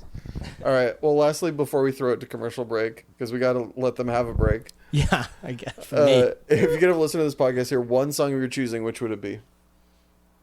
Fallen Wad times Panau, remix with Panau. It's weird that my favorite song is Changes, but it's a slept on song, and I was gonna tell you this earlier, but I was like, oh, I guess I'll just save it for here. But like one of the members, Peter Mays, of the song, every time I'm with him and it'll come on, I'm like, dude, I fucking love this song. And it's weird because you pump up like a buddy's thing that he's there with, and he's like, fantastic, now that you like that and they're playing it on the radio, I will get 0.0017 cents from Spotify. And I'm like, all right, my bad. All right, and with that, we're gonna throw it to our first break. Feel free to stick around and enjoy this totally real commercial, or take a minute to enjoy Changes by Fall Wad Panau. Or if you really want to hear a song from a previous episode, check out the playlist on Spotify, Passionate People and Preposterous Peeve Podcast Song Rex. It's a long title, I know. Don't worry, there's a link in the description. Either way, see you in a jiffy. This podcast is sponsored by Rush Puppets. One of the easiest things you can do with your hands in a light source in a dark room. Over human history, millions of people have used rational puppets to great enjoyment. With limitless possibility and no upfront costs, rational puppets will have your hands busy forever. Or until the power comes back on. So what are you waiting for? The power to go out? Oh yeah, right. Okay. Well, but when it does, we'll see you and your rational puppets on the wall. And welcome back, folks. Here with Brett Thompson. Brett, what is your passion that you have brought with you today? I think we're talking about writing today. I think we're talking about writing. We're talking about the passion of writing, yeah.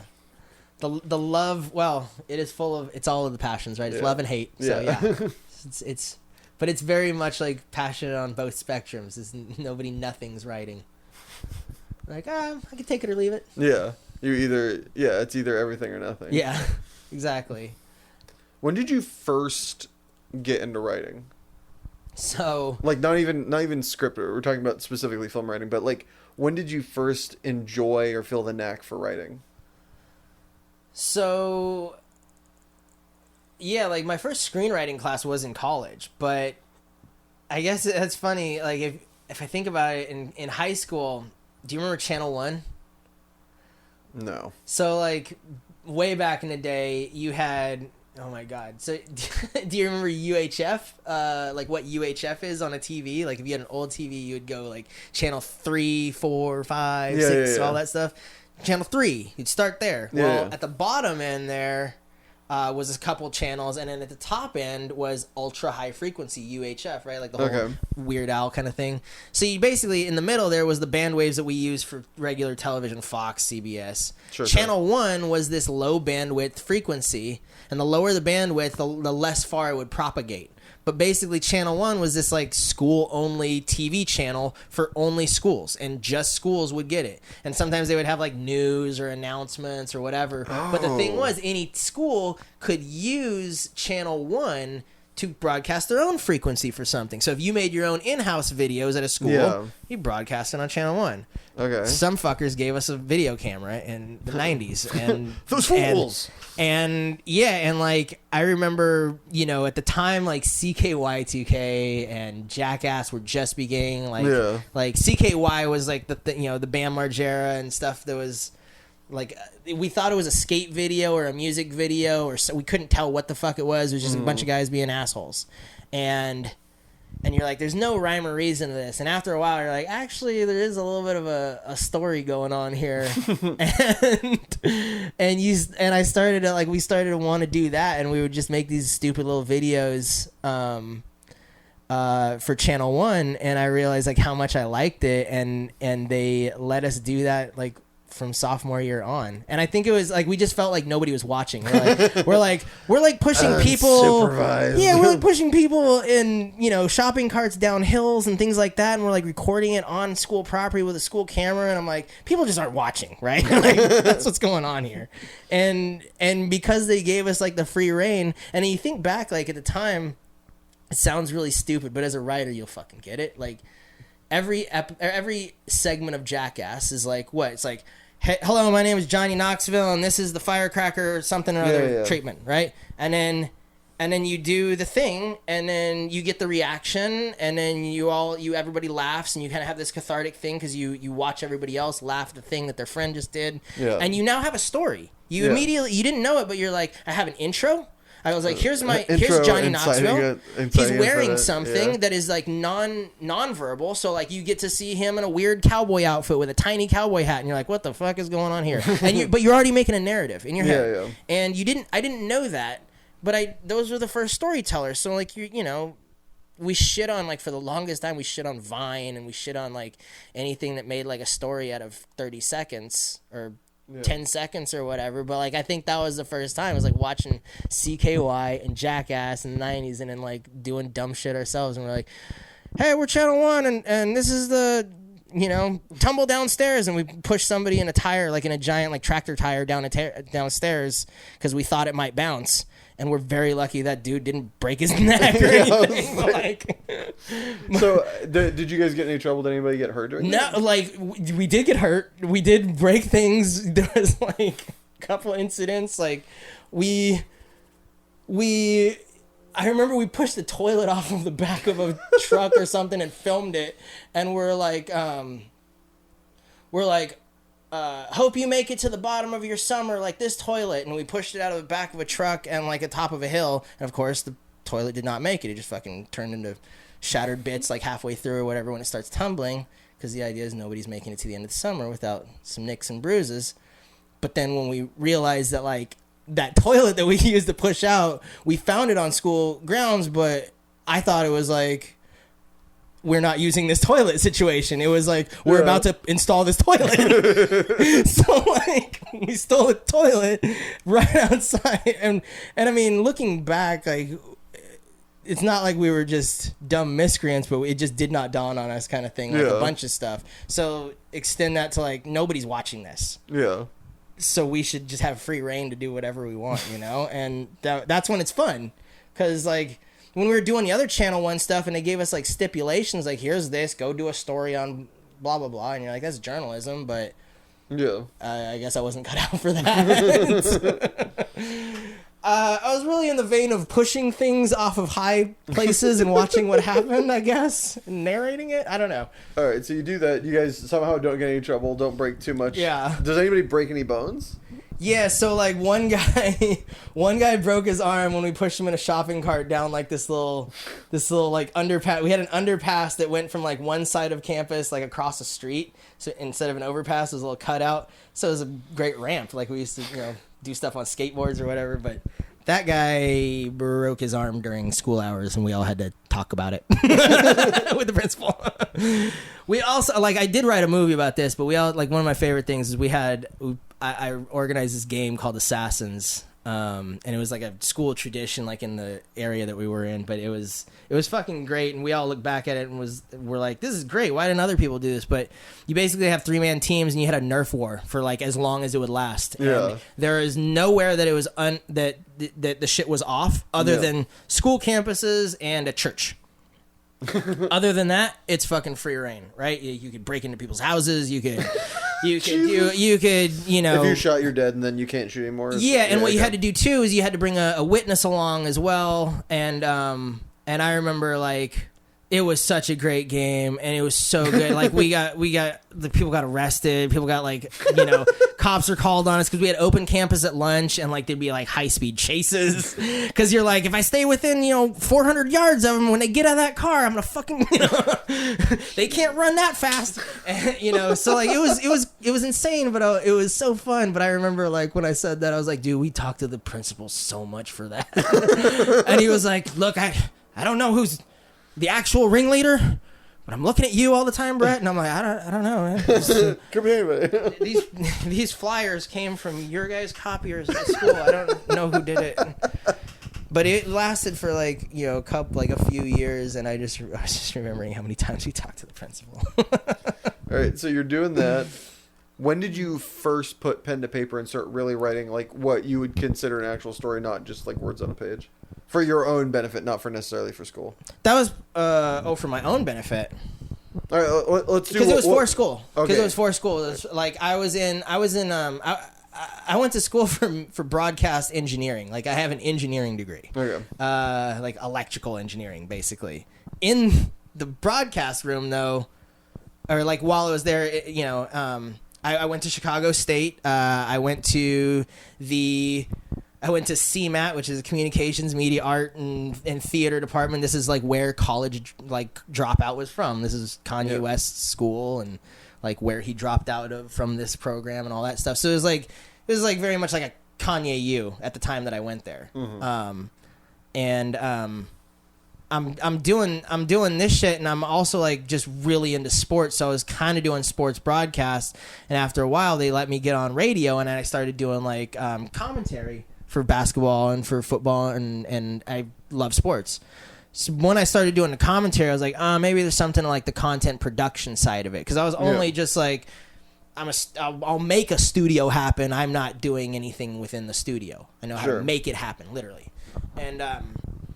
And I did, and I worked for PBS. I worked for a company called Trio that did like all the sports broadcasts for over there for a long time in Chicago. I did like the Cubs games and did on the road. And, like I was one of the truck engineers and shit. But then I took a screenwriting class in the very last semester of college, and I got a C+. And I was like, fucking, this is it, dude. This is for me, right? And like I've loved it ever since. And do you remember what the first story you wrote in the class? I definitely do. It was a horror, and I told you I don't like horror. And I thought it was actually pretty decent until I just like was a college kid and ran out of fucking time, so I just basically like stopped the story because it was due, and I killed everybody. But it was and the teacher's like, "This stopped at page 78," and I was like, "Yeah." Like, I feel like I'm tracking elements of like a regular story. You got to like the plot point 1, inciting incident. Here you are at a midpoint. And then they just die, and I was like, I ran out of time. I came clean with her, honestly, and I was like, I ran out of time. But for whatever reason, like, that was it. I was like, oh, this makes a ton of sense. And I just really, really wanted to tell stories. And it is a weird one, too, because, like, if self-confidence is a thing, it's a big thing where you're like, well, who needs to hear this particular story? And you're trying to, like, politic with yourself. But, like, for whatever reason, I just wanted to talk some shit and tell some stories and have it be enjoyed by somebody. Yeah. And it's like it feels on the outside like if you're analyzing it like it's a narcissistic, thing, right? Yeah. You're like, how do you get to enough ego to get to a point where you're like, no, this is great. Quentin Tarantino when he's like, I'm gonna make this movie, period. I'm not doing notes, but those guys will do it, or somebody will do it, somebody will pay for it. And like that bravado is like a hard spot to get to, but definitely like from that screenwriting class, I was like, oh dude, this is like what I want to do. This is where it's at. Yeah, because everything else felt like work, and screenwriting feels like work, but it feels like the right work. Yeah, if you could get it, great work if you could get it, kind of thing. Yeah. But it feels like the work that the justification for doing it isn't. It's the end product, not what people think of it. Yeah, very much. Like, which a lot of other things, it's like there isn't this feeling, and feel free to tell me if you disagree, but like when you finish it, you're like, like you want people to read this not only because you want their impression, but because you think it's like worth their time. Where other things, it's like, look at this thing I did, and you want their praise. I have an interesting story from like one of the first things I did. Like one of the first things I wrote just for me. So this is a different story. So I came back from college, and then I came back to like up near Fresno, and I was still kind of hanging out with like some of my friends from high school, and got back into like a fantasy football league and shit, and was like hanging out more. But they had all kind of just grown up, and we're all like early 20s, but a couple of them were kind of like doing well, like financially. And they were like, dude, if we could just like write something just to fuck around, and we could just pay for it, like, what would we do? And I remember we we decided on a game of beer pong, like what the first script would be. And I was going to write something, and I wrote this time that I got arrested in Humboldt for going up and trying to buy like 5 pounds of weed, and I got arrested for drunk in public. So and I never bought weed. Yeah. And I wrote this story, and I was like one of the first big stories that I wrote that was like for me, and I like wrote it for my friends too, and it was like about us, like a lot of like couple of the friends were with me on this trip and all this shit, and it was a very movie-esque, funny, like, early 20s kind of script or whatever. Yeah. But this experience that I was going to talk about was like, they were super awesome, but they're not from any type of background of any sort. And like, I remember when I finished it, they had this big party for me. It was kind of great, but it was like 20 people, and it was like 20 people that like regularly break your balls and talk shit about you and let you know like you ain't shit and all this. And all 20 of them were just so fucking supportive, and like were so awesome. And we all had we had a script read. Everybody took parts and shit, and it was like this big cool thing. That's so awesome. But at the same time, it left me weirdly, and I knew what was happening. Like, it left me super empty. And I was like, well, what did I want out of it? And you realize you're like, I have 20 people here and I really just wanted them to critique it. I really wanted them to be like, it's good, but I would do this and I would do this and I would change it just a little bit and I would do this and then that would make it better. And they were all just super supportive. And I was like, I know this script isn't the thing, right? So like the thing that you want out of the process is still weirdly this critique. Like to find any type of finality or like satisfaction, like that confidence that comes with it feels very hard because you're always like, well, where do I get my next note or where's the good critique? And you feel really validated when somebody gives you good notes. Dietz gave me my first good notes and it like changed my life because you're like, not only is this person reading what you had, right?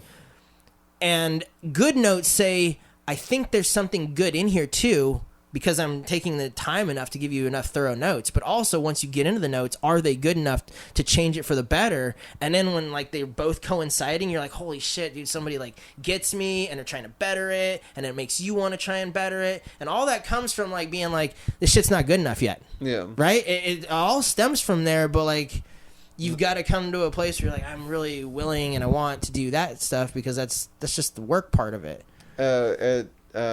California State University, Monterey Bay, where I went and got my film degree, they had this saying, and I'm sure you've heard it, whereas there's no script, there's no film that's ever done, there's one that's due.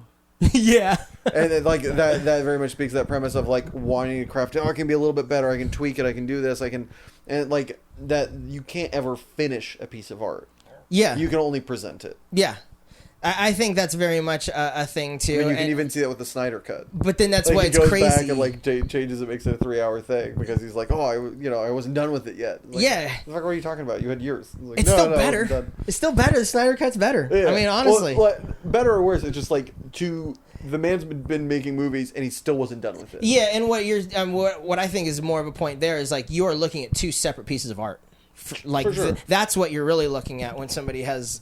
But I mean, ultimately, it's never done. You always want to like improve. You always want to make it better. That's why the Tarantino thing is so weird when it's just like that bravado to be like, no, it's done. There are no more notes. We're gonna shoot this, and of course, there's discovery in the shoot itself. Yeah, right. There's also discovery in the edit. There's definitely the amount of excess footage that he shoots, and his editor's like, how about we? And then like has to like Jedi mind trick him to like slice off like pounds of footage. Yeah, I mean, Hateful Eight is beautiful, but it's like, was that 18 minutes in the beginning of like the countryside? I'm like, okay. But yeah, I mean, yeah, I really, I just kind of I value that bravado because I know how hard you fight against yourself internally to be like, something's good enough, something's done, something's, I mean, yeah. I think I'm better than a lot of people. I know that stuff is done. I'm like, oh, I think this is done. And what that means is like, it's done until somebody else tells me like, it's not done. But like, I'm done do you think tinkering. Do you think that might be because you've done so much, especially as I understand, end of the line production work, where you are kind of finishing the work and sending it out, that that your brain has been engineered by doing that job for so long, maybe? That changes you're talking about doing post, right? Because doing like post coordination stuff. Because you're dealing with post-producer type shit. You're dealing with when it becomes the end. Yeah, when because it becomes done. And it's a lot more, it is nuts and bolts in that form, like in the edit. But I'm wondering that because you deal with the end, the edit so much, that maybe like that's where that, it's done, and until, and then your writing side goes until the next note. Yeah, no, yeah, that's exactly it. I mean, I can kind of transition. Let me see if I can think about how to. Nope. I had another analogy I was gonna kind of like to kind of show, but yeah, it's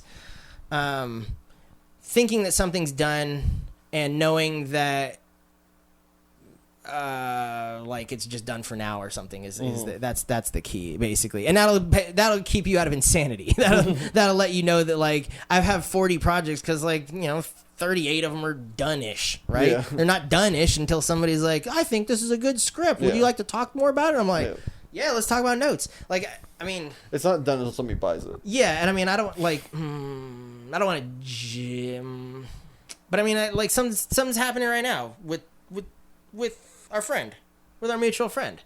And I don't want to jinx it too much, you know, yeah. but it's very much good on like, you, mutual friend. Yeah, good on you, mutual friend. Basically, and the mutual friend was like, kind of said the same thing. Was like, hey man, we've known each other for such a long time that we were both like kind of not a big deal in this fucking town. He's much bigger now, and he's like, and I like that thing I read like 10 years ago, and what are you doing with it? And I always thought you should do that. And I'm in a position now to be like, I fucking hate a lot of other stuff that's going on. Why can't I try and push things that I believe in or whatever?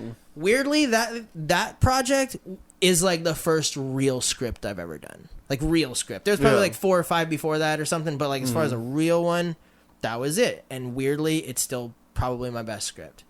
Like we look back now and we still it sounds lame, I think, but there's a part in it that makes me cry, and I forget that I wrote it. And that's when I'll tell you, it's the easiest one I've had so far to pitch, because everything is fucking with this crippling doubt that I've been explaining the last hour and a half. And for whatever reason, that one I just know, I'm like, this is a good piece of work. This is good writing. These are good characters, and it's a good setup for a good like franchise kind of thing. And I always felt like that, but then 10 years goes by and nobody reads it, and it loses steam. And like, just for a little backstory, like at the time when it was being done, it was that or Ballers. Like that's where we're at. And I was weird. That was like one of my first times of like getting up into the industry, and super nice fella that was a producer on Entourage and a producer for like Con Air. His name was Wayne Carmona, and he was like champion it for us basically. And because he was on Entourage, he knew Mark Wahlberg and like those guys, 11 and stuff. And at the time, they were looking for a sports project, and it was like, we're looking at Ballers, we're looking at these guys. And these guys have nobody attached, and they are nobody. And Ballers was attached with The Rock, and seemed like a pretty fun premise too. Yeah. And they just went that way. But like the way that the domino will fall, and like how close or not close you got in this town and stuff, it, like there's a bunch of learning lessons that always like come with that.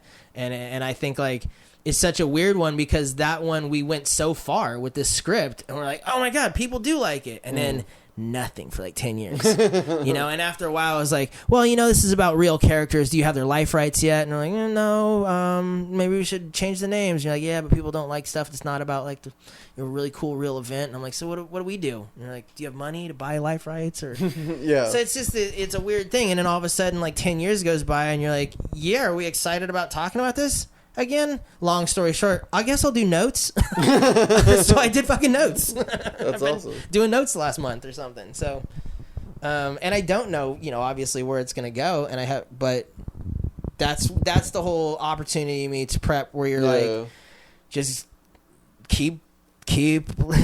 There's a meme that I fucking love for this whole town, and it's not a meme, it's a GIF, but it's like, have you ever seen like the girl at the track meet, and she's running the hurdles, and she just keeps tripping over each hurdle. She can't make it over it, but then she just gets up and just goes again. She tries for the next hurdle, fucks it up, just gets up, and you're like, dude, that's Hollywood. Yeah. Just like, you try for the hurdle, you're gonna fall, you're gonna eat shit. Just get up and try the next one, man. Pick yourself up and pretend like that didn't just happen. Yeah, and like it's her resolve. Like she doesn't cry. It's a high school match where it's like, I would have been done after the third one. She just keeps going. She gets them all. Yeah, that's Hollywood.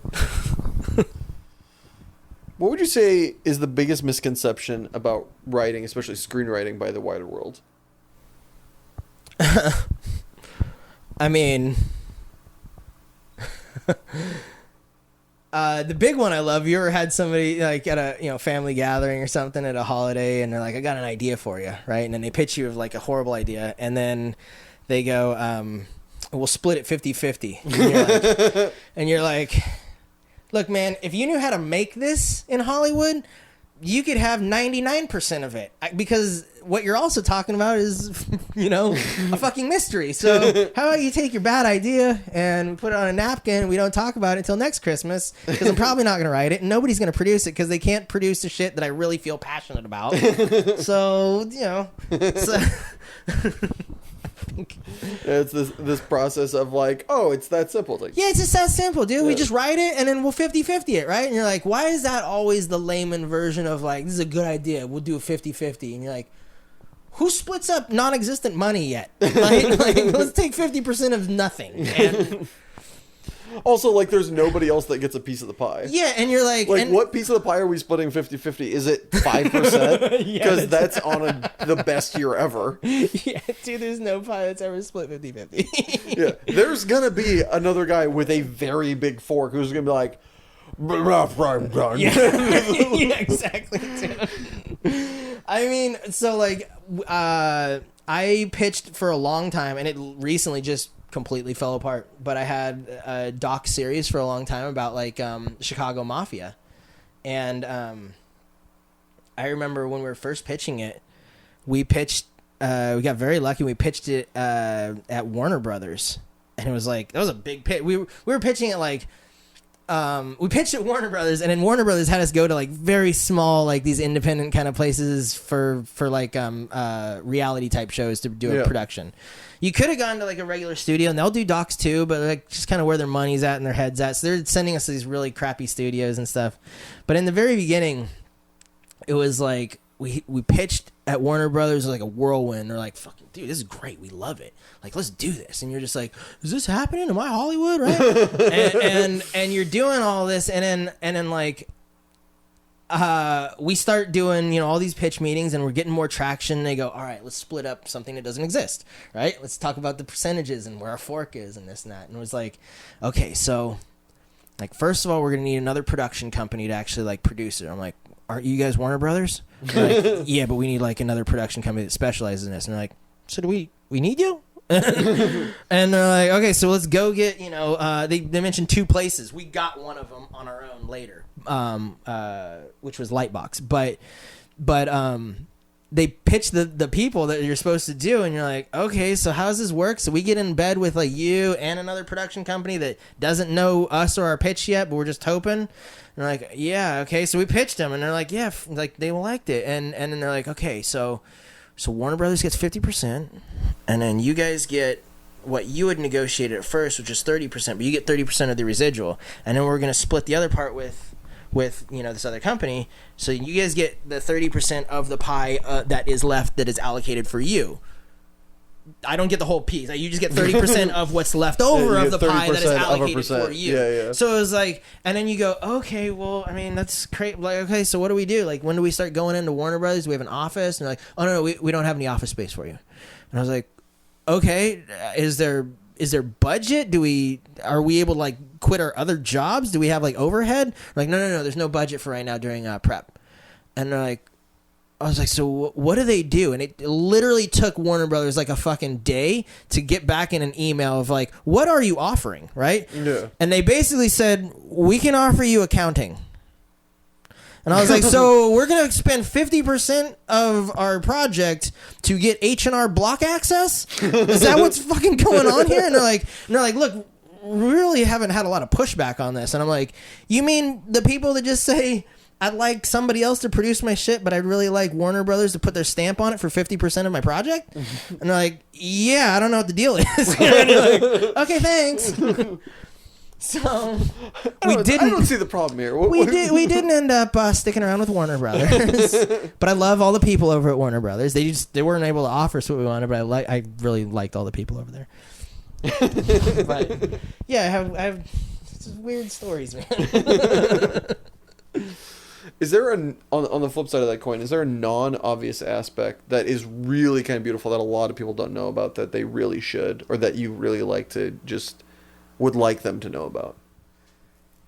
Yeah, I mean, as far as like we started off talking about like that warm-up type of thing, like warm-up to writing, And like that, the other thing, the 3 gratitudes is, I think it's a famous thing. I want to say it's like people spend 15 minutes writing 3 things they're grateful for. They can be the same thing, they can be different every day, but they just do that. And like, I think if there's something that like is missed on a lot of things when you just think about creative writing, is I don't know how to say this, but it's like, just imagine varying intelligence levels. No matter what your intelligence level is, right? There's something very cathartic about being able to dump out some shit that's in your head that doesn't need to be there anymore. And whether you have like the feels about it, like I feel weird writing this, or I got too many feelings that are coming out, or something like that. I mean, writers are kind of more familiar with trying your feelings, your motivations, and all this. But like to the layman, I think like writing inner thoughts is like awkward, right? Yeah. Like writing if you are gay inside, writing if you like prostitutes, writing something just weird that you're like, oh, I don't know if I'd ever want to put this down on a piece of paper.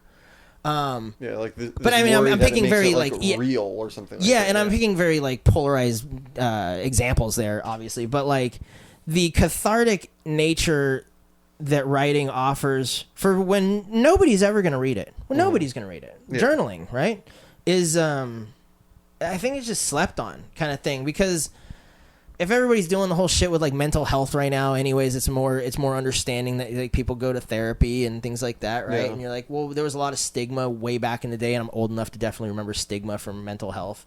But like, I've been going to a therapist for like the last 2 or so years since my mom died. And then I realized, like, as a writer, you're like, it's just practicing talking to somebody. That's it.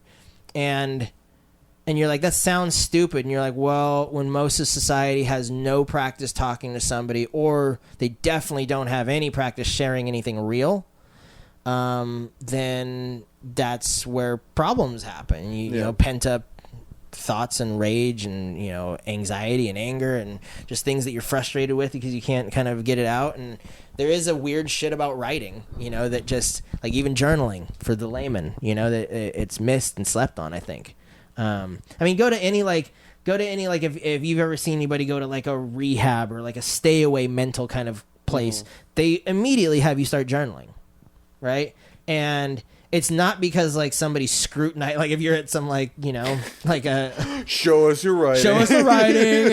You know, like, all right. Oh, too many deaths in this one. Can you imagine getting journal notes? Yeah, dude. They're like, look, you've been writing about the Menendez brothers like for a week straight, and we're just, what's going on? We really think you could branch out to the Jonas brothers. Yeah, dude. Like, are there any other brothers that you like to discuss their relationship? But I mean, yeah, it's that kind of stuff, because if you felt like writing about the fucking Menendez brothers for a week and you would think society's gonna think that is weird, you'd probably be right, but you don't know the cathartic nature of just not showing somebody your week's worth of writing about the Menendez brothers and seeing if you feel any better about writing shit that's in your brain. So I think it's always slept on. Yeah. Journaling. How are you at journaling? Do you do it, or do you like it, or? I haven't done journaling in a hot minute. It definitely is something that, now that you're talking about it, it's, you know, I've done that in the past, but not, incidentally, it was never really talked about, not like in that way in like any of the classes I ever took, but it has been something I've done for differing reasons. Mental health, I, you know, saw a therapist when I was younger, and for like English classes, I feel like they would start a lot of days off with like, here's this topic, composition book kind of thing, composition book, yeah. But it always felt like a different bit of work, right? Especially like if you were in high school, you're like, you're like, I have to write a fucking 50-page thesis, and you're like, now I wish somebody'd give a shit about 50 pages I wrote. Right? You promised to read it. You promised to read it, dude. I'll do it over the weekend, go back in time. All the writers are just like doing extra credit work in all their English classes. What was your senior thesis? Did you have one? Is that a thing that? We had the exit requirement back in the day was like you had to write a thesis paper of something. Are we talking about for high school or college? Yeah, high school. It was 50 pages, and you had to get it submitted and then approved, so you couldn't just be like, oh god, like ballistic missiles. You probably could have got ballistic missiles. But. Yeah, no, I didn't have that in high school. I had a thesis. thesis. I did a final project that was a script for actually 2 of my different classes that I did, and I'm pretty proud of. I think you read one of them. I think you read the one that was basically the final thing I did for university. Oh, is that? Yeah. Yeah, that one was dude. I guess it's too deep to rehash or something, but yeah, really deep characters. I like the flawed aspects of your characters a lot. Thank you. I tend to write rosy things. I want to like have things buttoned up and shit, and that's never what TV needs. TV needs conflict and perpetual conflict, and I mean, it needs conflict, but also like having. Not to end up in a writer's corner, but I do think it is like good to have. There are plenty of shows that having rosy characters is definitely, or if they start rosy, end rosy, and they get muddy in the middle, like that's yeah. Like Ted Lasso right now is fucking great. Like that's the old boss, right? Is Cougar Town boss is Bill Lawrence, but like that is a very like vanilla type thing, but however, it's so good and appealing to like such a broad. It's a great show. Amazing show. Like you're like I always think I want to be super highbrow. I want to be fucking the coolest kid in the room, and you're always trying to be like, where can I write the next Westworld and stuff? And you're like, if you could write the next Modern Family or Ted Lasso, dude, minted. Minted. You mean that a large section of the population gets you and they like what you're doing? It's crazy. Yeah.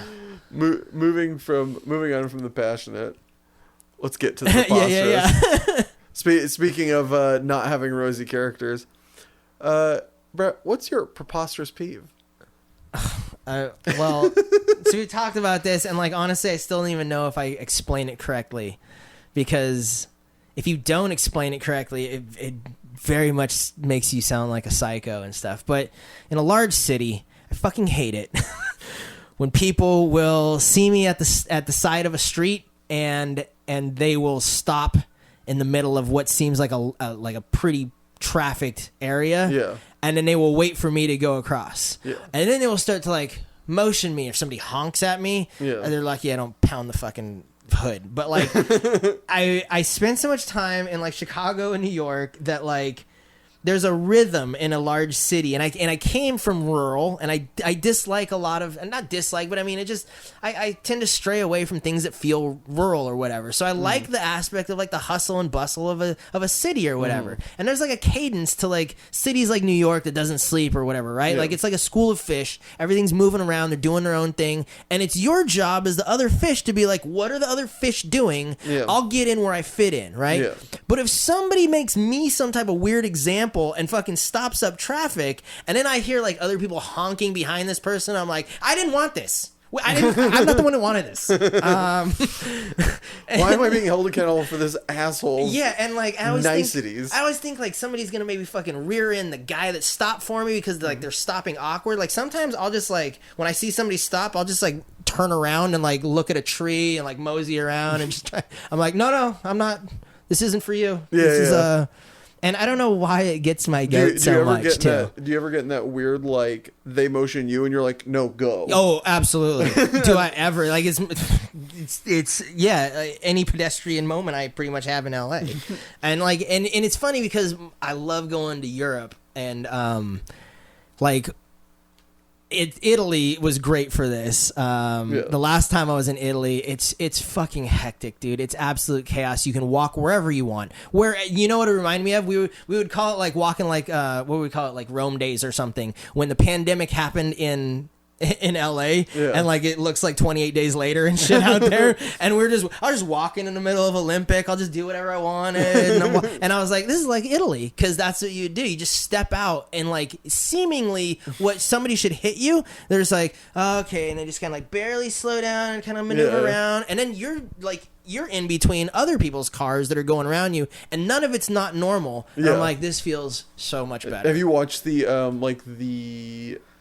like people will take footage of around the Arc de Triomphe in France. Oh, dude, I swear to God, I was about to say one of the craziest fucking things I've ever seen is an old lady making it from one point to the other in the Arc de Triomphe. Yeah. It was the most insane thing I've ever seen. For those of you that haven't seen it, look up. There are many a YouTube video that is like 24 hours sped up to down to like 30 minutes, and it still looks bananas. It looks like a mixer of lights. Is just like things moving around with no particular order. There is zero order. It's like driving in Egypt or Cairo or something. If you've ever seen that, it's an absolute shit show.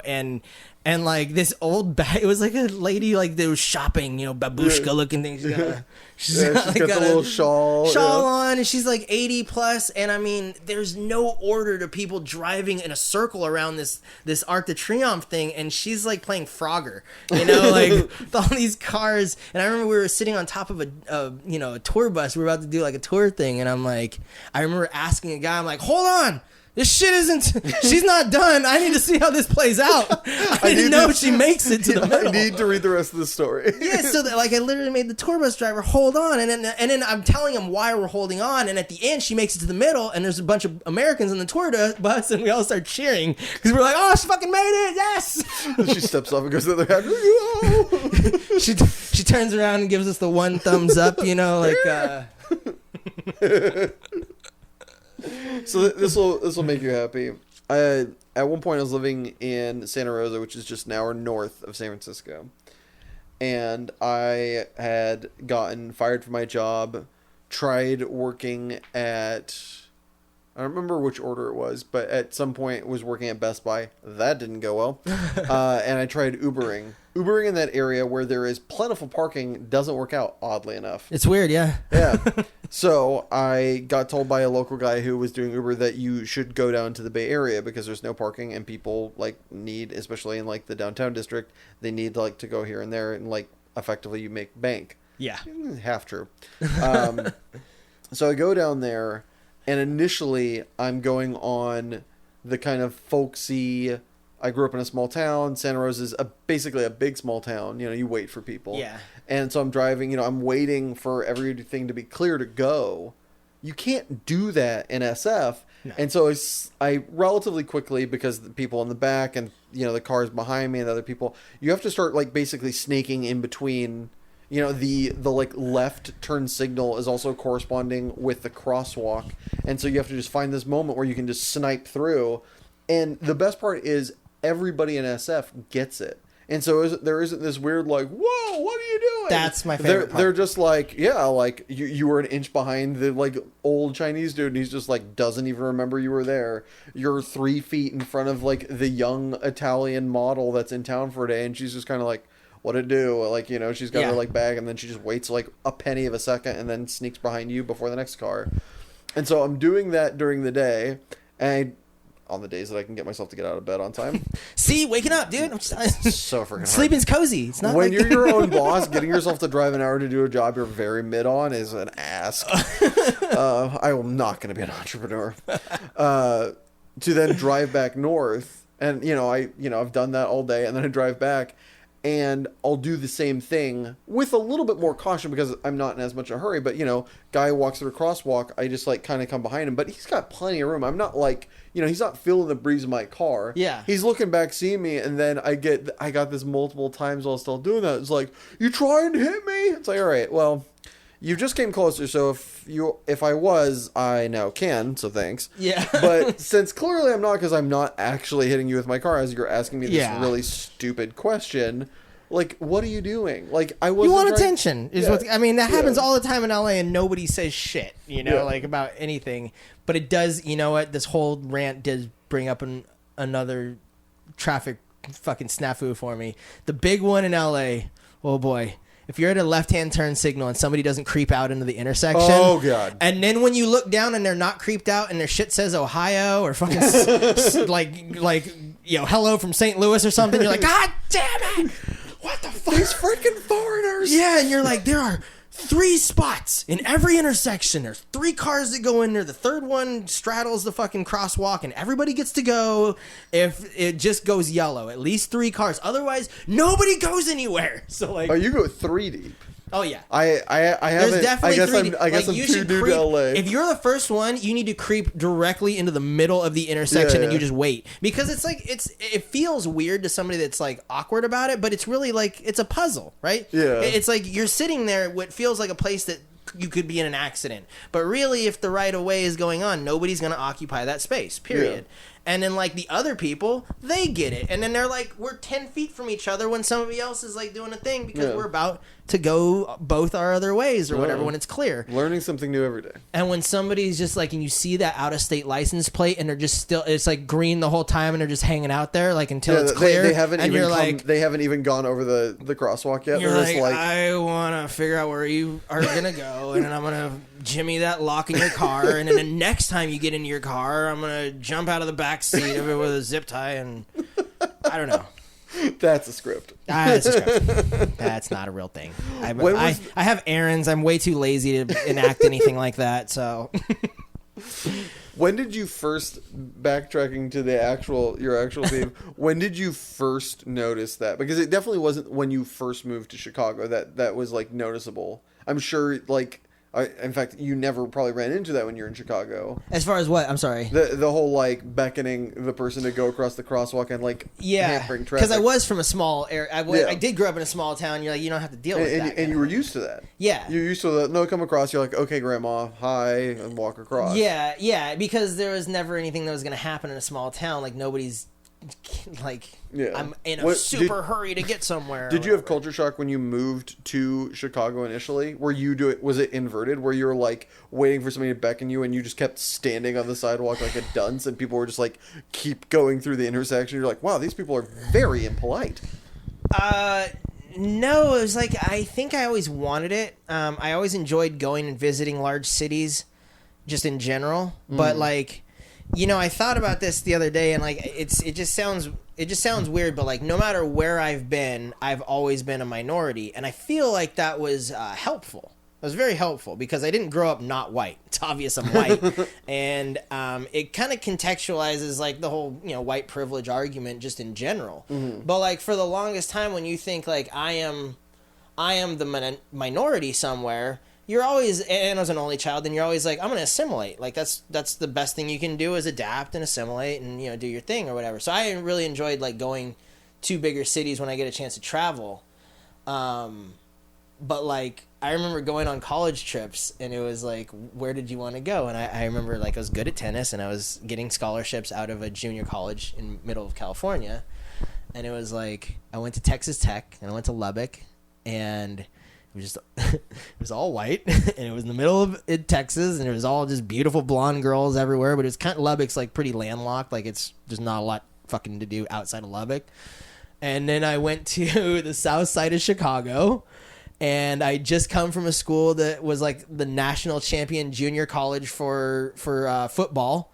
And all my best friends, like in my dorm, like my roommates, all my best friends were all black, and like pretty much everybody on the football team was black. So I spent a year of junior college doing that, and then I go to Lubbock, and I'm like, there are too many white people here. And I went to the south side of Chicago, and I was like, yo, this makes a lot of sense. So, and it very much was. It was like, this is I'm comfortable here. This is where I'm at, And I think like probably like just thinking outside that if you're always a minority, you should always be somebody that's like careful of an environment, or I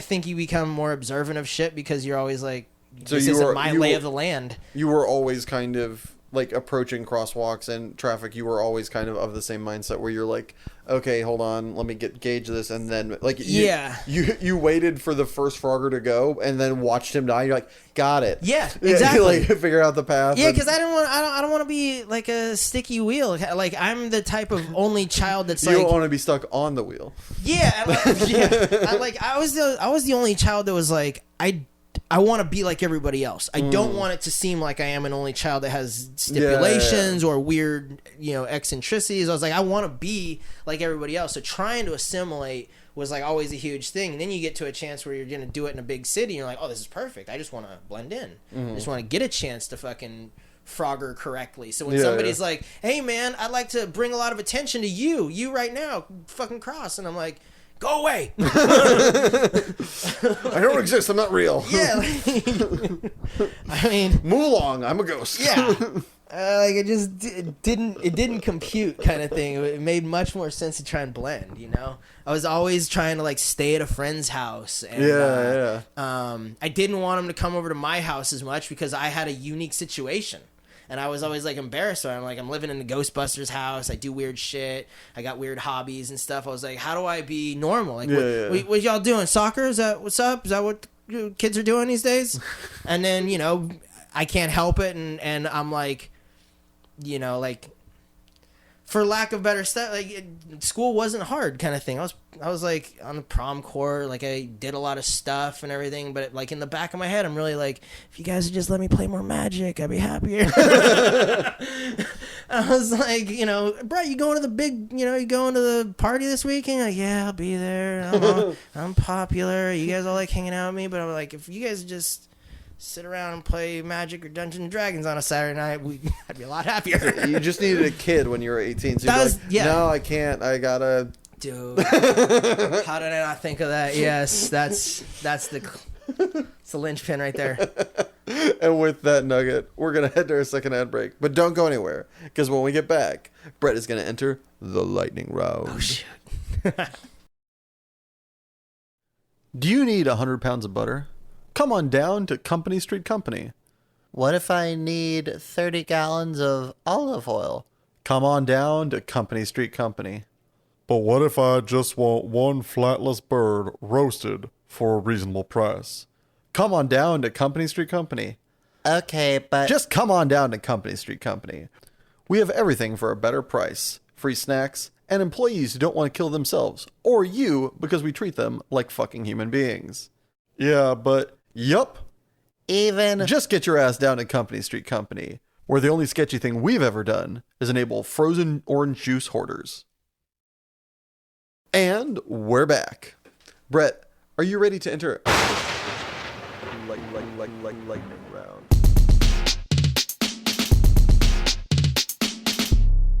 The lightning round? Oh, dude, let's do it. All right. Put however much I owe in alimony on red. Brett, is there a price for you to give up your passion forever? Is there? Absolutely. Make the food or do the dishes? Oh, make the food. Did you ever cheat on a test in school? Yeah. Yeah. Are you out of touch, or is it the children who are wrong? Honestly, the kids got it right. I feel like I slowly lose touch. Honestly. Would you rather have your inner monologue sound like Gilbert Gottfried or Fran Drescher? Gilbert Godfrey. If anybody's ever heard The Aristocrats, I want that story in my head. Would you rather read the cue cards while wearing the crown or live in a hovel and speak your mind? Hovel, speak my mind. I'm doing it now. Unpublished writer in Hollywood, dude. Hovel, speaking my mind. Do you create your own thoughts or do you just listen to them? Oh, that's an interesting... This is that whole paintbrush sort of thing. Like the beginning of the universe, was it a paintbrush or a painter? Because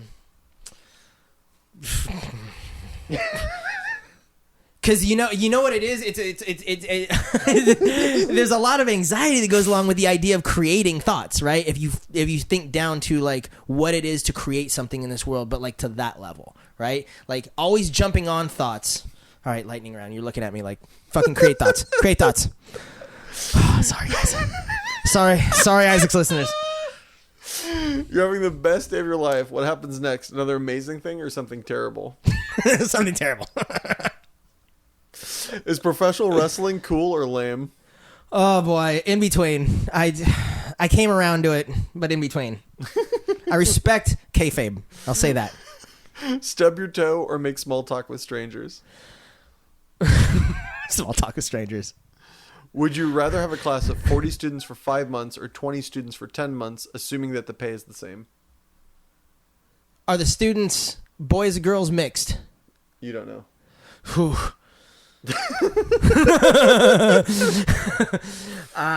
Whatever the 10-month one was. 20 students for 10 months. Yeah. Happiness or glory? Glory. Fuck happiness. Nick Cage, best or worst ever? Best ever.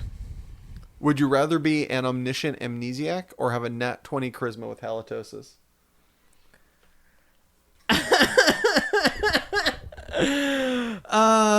Omniscient, sleepy person. What was it? Omniscient amnesiac. Amnesiac. Oh, amnesiac. So I lose. I forget. You don't know anybody, but you know everything. Oh man, that one still. Yeah, that one still. Because you could say no so easy to so many people. I'm like, do I know you? Plane flight or road trip? Road trip for sure. A day in or a night out? Day in. Salty or sweet? Probably salty. Caramel or caramel? Do you say carnal? Caramel or caramel? I was like, carnal desires. It is caramel. It is mayonnaise. It is caramel. It is. I have some things with that too. Yes. Takes. Yeah. Would you rather meet your mortal demise by vicious werewolf attack or single zombie bite? I do the zombie. Vocal or instrumental? Vocals. Would you rather watch the first movie of a trilogy or watch the first 6 episodes of a new series with only 1 season? The dreaded anthology, where that fits into the idea, huh? I think still the anthology.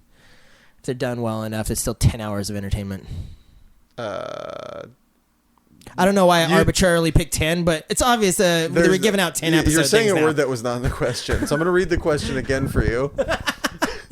Would you rather watch the first movie of a trilogy or watch 6 episodes of a new series with only 1 season? Yeah, I said anthology because with only 1 season would suggest that it's probably... No. Only one season's coming out. Then I'll still take TV. I'll always take TV. Okay. I'll always take TV. I just immediately assume like anthology, kind of like that it's the one and done season, kind of like a True Detective or something. Okay, yeah. And I'm like, I'd still rather have that type of entertainment than a movie. Sure. Movies, just in general, that whole idea is like I would have 6 episodes of conflict and suspense and interest and intrigue about why I'd go back. Sure. And I don't think that's always the case with a trilogy because you have to end a movie and you have to go, was that a fun enough experience to come and do it again? Because the TV one with conflict, at least I'm like, I have to come back. I don't give a shit if I like this. You've made conflict. I need it resolved. I need to see how this plays out.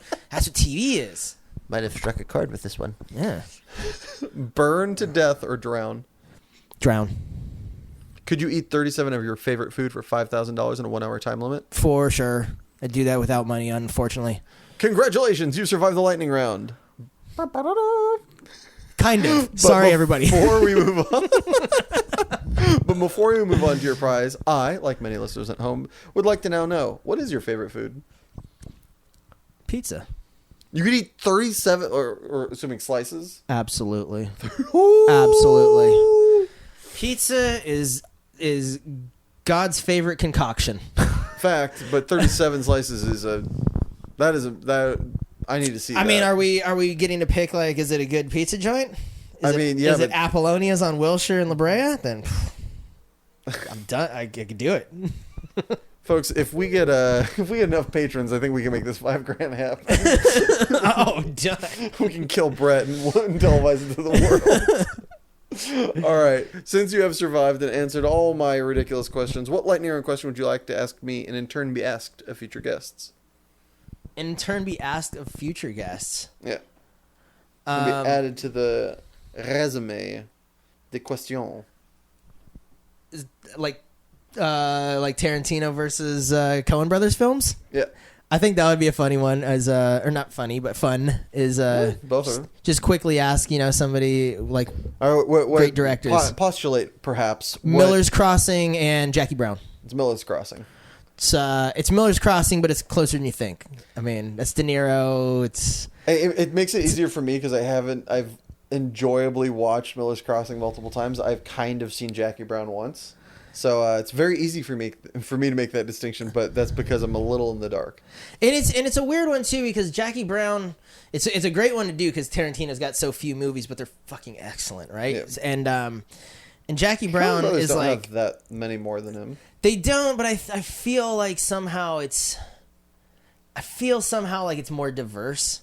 Like It is, like yeah, like it's- what it is of their storytelling is more diverse, and somehow like Jackie Brown is an interesting one because it's like I don't even think it's Tarantino's best movie, right? But it's like possibly it's Pam Grier's greatest movie, right? And you're like, Easiest sell that you've made all day. yeah, and I think like from certain aspects, you're like, there's nothing wrong with being like, this is a perfect vehicle for one of my favorite actors or whatever. Even Yeah. if the actor isn't like your favorite person or whatever, it's easy to make that kind of. I like that particular movie with that jump, you know. For sure. All right. As we come to a close here, is there anything you want to plug, shout outs you'd like to give, places people can find you or your content? I mean, it sounds so crazy, yeah, because I would not plug any. I'm not that type of person, but I mean, if you haven't done it already, you can check out Bumper in Berlin on Peacock, and that was the most recent show I was post-producing on. Sick. I had a fantastic time. I think it's a certain type of sweet tooth, but I think it's good and fun. Love it. Yeah. Do you have any friends or family you'd like to nominate to come on this podcast so they too can suffer as you have today? Probably Dietz, you know, our good friend Josh Dietz, who's a fellow writer and magician. You know, he's actually like an actual magician. Oh, really? Yeah, he's like got out of regular magic to do close up hand magic, and I wonder anybody why I that's hadn't just seen him like for a minute. just like, you know what, I've Made a hell of a disappearing act. That's what it was. Yep. All right. Him and the guy from Saw. He works with the director from Saw, and they're both just into close up hand magic. It's like Alan something or other, or something like A, doesn't it? No, All right. I don't remember his name. All right. Thanks, everybody. Thanks, man. Thanks for having me.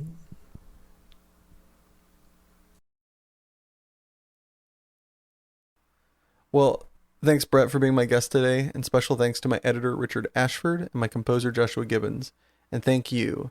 Yes, you listening at home or wherever you found time to appreciate this. Time is the most precious commodity we have, and I appreciate you spending yours with us. If you enjoyed this podcast, please subscribe, like, or just share it with a friend. Every little bit helps. Or, if you already have and are out of episodes to listen to, don't worry. We put out a new episode every Monday at midnight on SoundCloud, YouTube, Spotify, and iTunes at Passionate People and Preposterous Peeves Podcast. And a very special thanks are due to our patrons, Sabella Yellow. And if you'd like to join said illustrious ranks and have your name read aloud, just head on over to patreon.com/Passionate People and Preposterous Peeves Podcast. And remember, folks, if our days are numbered and songs are sung, at the end of the day, I think we've all won. So please stick around, because great things have only just begun.